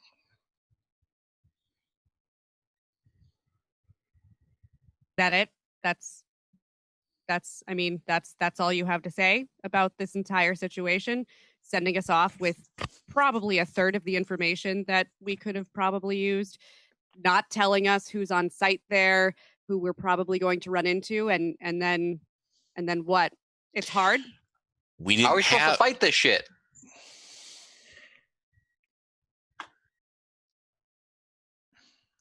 We don't got magic weapons.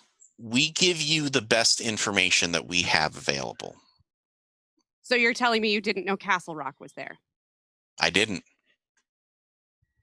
Frankly, I find that just asinine as hell.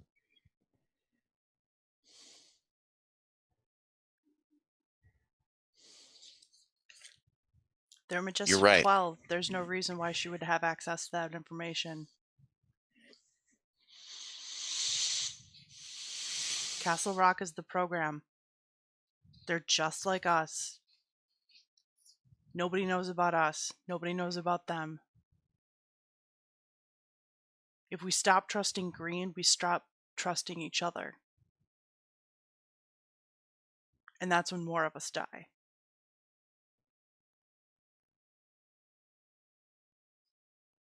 To be totally frank, y'all ain't done much to gain my trust. So here we are with that.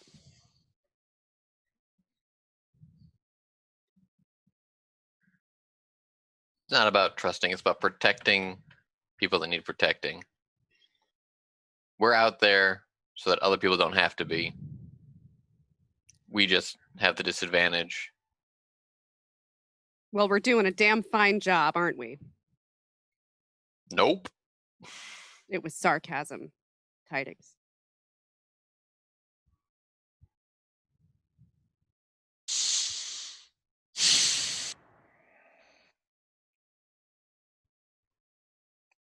I'm sorry, Teaspoon. You're right.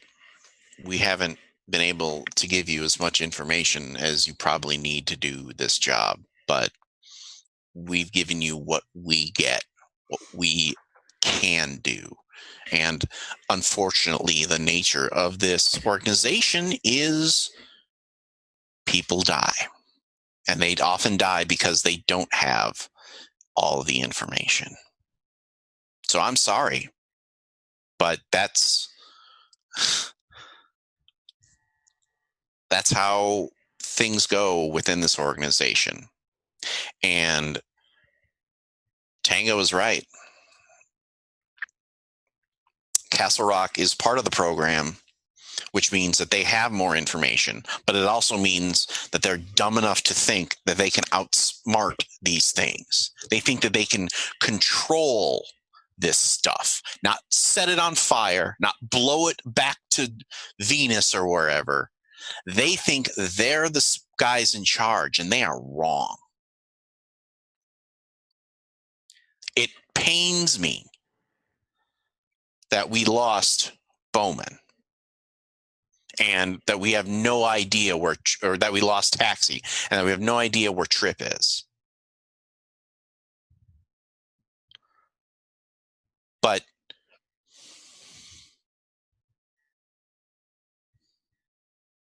if I can find her for you and you can take her back, That'll do a damn sight for the trust. all right. She tosses her coffee in the garbage. Because I really feel like a gun might be good. We need not laser like weapons, right now. particle beams, blasting rods, maybe some stealth field generators. Hey, If we're let's you and I go to the gun range one of these days. if we're lucky, Tidings, I'll get you an address.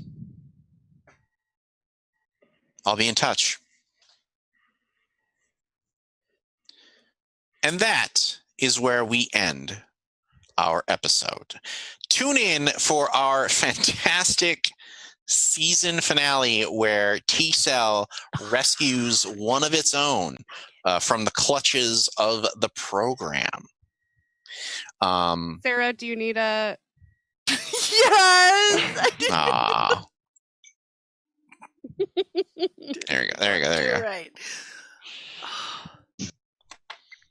I think so. We had a discussion in the break about, well, what does this mean for your plot? What does this mean for the game? And I offered Jordan some options on how to proceed, and I think that we're going to have a really tense final episode as they track down Trip and rescue her from the clutches of the program. And I think it's very Delta Green of these are my people and we are going to protect them no matter what. You And can probably come back for the discussion part. well, we're almost done here. I want to make sure because I'm a ghost. I have a weird idea about that I want to talk to you about off camera. So we'll talk about that. I in a am little off bit. camera. Let's have this. Okay, but no. I was so mad as soon as you guys started talking because I was like, I should have been off frame. So there was That's okay. here because I'm missing. Everybody's like, I could have eaten a sandwich while you guys were having the scene. Damn it! So everybody who is still alive, I want you to Gain experience points. to make those to add to those failed bits. I also want. Let's see. Is there anything else? My dodge, because I failed to do that. Yeah. Mine was alertness and drive. Yeah, everybody. Can I raise my hit points because I failed that roll too? Sadly, no. But what I want everybody to do is, I think it's time to figure out if you are generating a bond with your Delta Green crew here. I certainly fucking hope so after all of that shit. Well, see, the problem, those bonds are good because they give you some more stuff to bleed onto bonds, so you're not taking sandy hits. But oftentimes when people who you are bonded with are hurt or damaged, murdered, missing, that F's you up real bad. So, okay. I think, each time someone in your agent's Delta Green team undergoes a catastrophic trauma, there's a chance your agent develops or deepens bonds with their teammates. Such traumas include a member of the team dies. So everybody make a sanity check right now. Before I make that check, did I already lose 6 sanity for... Yes. I made this one. Yay. Fail.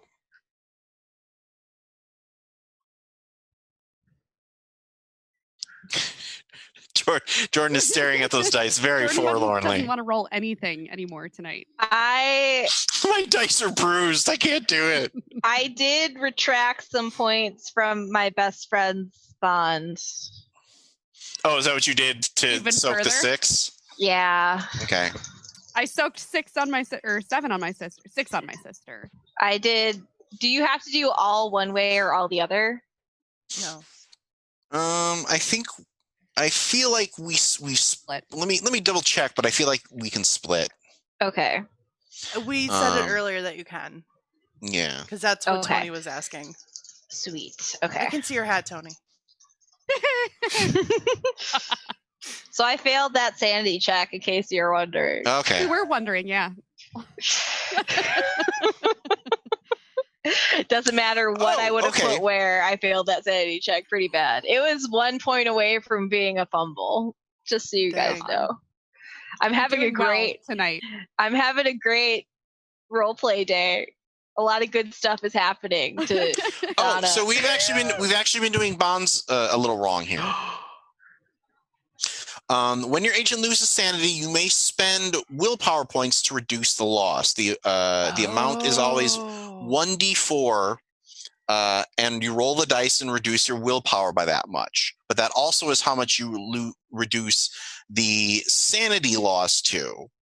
So, like, if you lose 3 willpower, you lose 3 less sanity, but then the remainder goes on to 1 bond. Oh, okay. So fixing that in the future? Yes. So moving forward, that's how we're going to do it. And I apologize to our friends at Arc Green for me not getting that rule right. But this is accurate as to how people learn how to play games, in case anybody was wondering. Yeah. I feel like we didn't really lose any major drama from that. So okay. As for, everybody who made that, that sanity roll, you are fine. Anybody who failed that sanity roll, you now have bonds equal to the remaining members of the cell. So go ahead and write those bonds down. Individual or as a group? Individual. But if you don't have enough space, there's too many of you. Put a slash and then put a slash in your score too. Okay. That works. I did that for something else.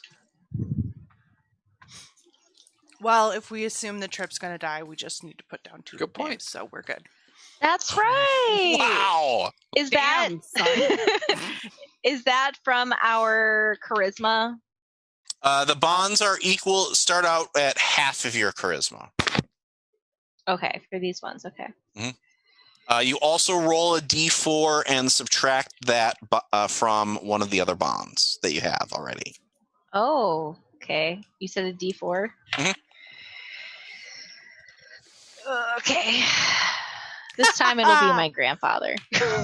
I've been throwing a lot of shade onto my best friend Rachel here. She deserves a break. All right. Half the charisma score is what they start at? Well, I thought you succeeded the sandy rolls, Sarah. Yeah. Then you're fine. Oh, I don't need to put bonds?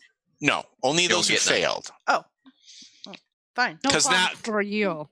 Because now basically Tidings and Trip are like, I have to protect these people because they're the only people that know what the fuck is going on. Like, they're also the only people left. Right. Character-wise, I did just see Bowman get his brains extracted in front of me. So, all right, folks. I'm very excited to go to our not just our series finale, but our season finale for the show before we come back in 2021. So I'm very excited to see what happens. For Theater of the Mind players, this is Ethan Eichstedt Anderson, Jordan Fishburne, Sarah Babe, Tony Cheek, Connie P. Thompson, and of course our Lord of the Board, Brad Davies. From all of us here at Theater of the Mind players, we'd like to remind you, stay safe, wear your mask, wash your hands, Black Lives Matter, and Please just go repeat vote. to yourself, please go vote, and repeat to yourself, it's just a game. I should really just relax. and stay hydrated. That's how you don't become a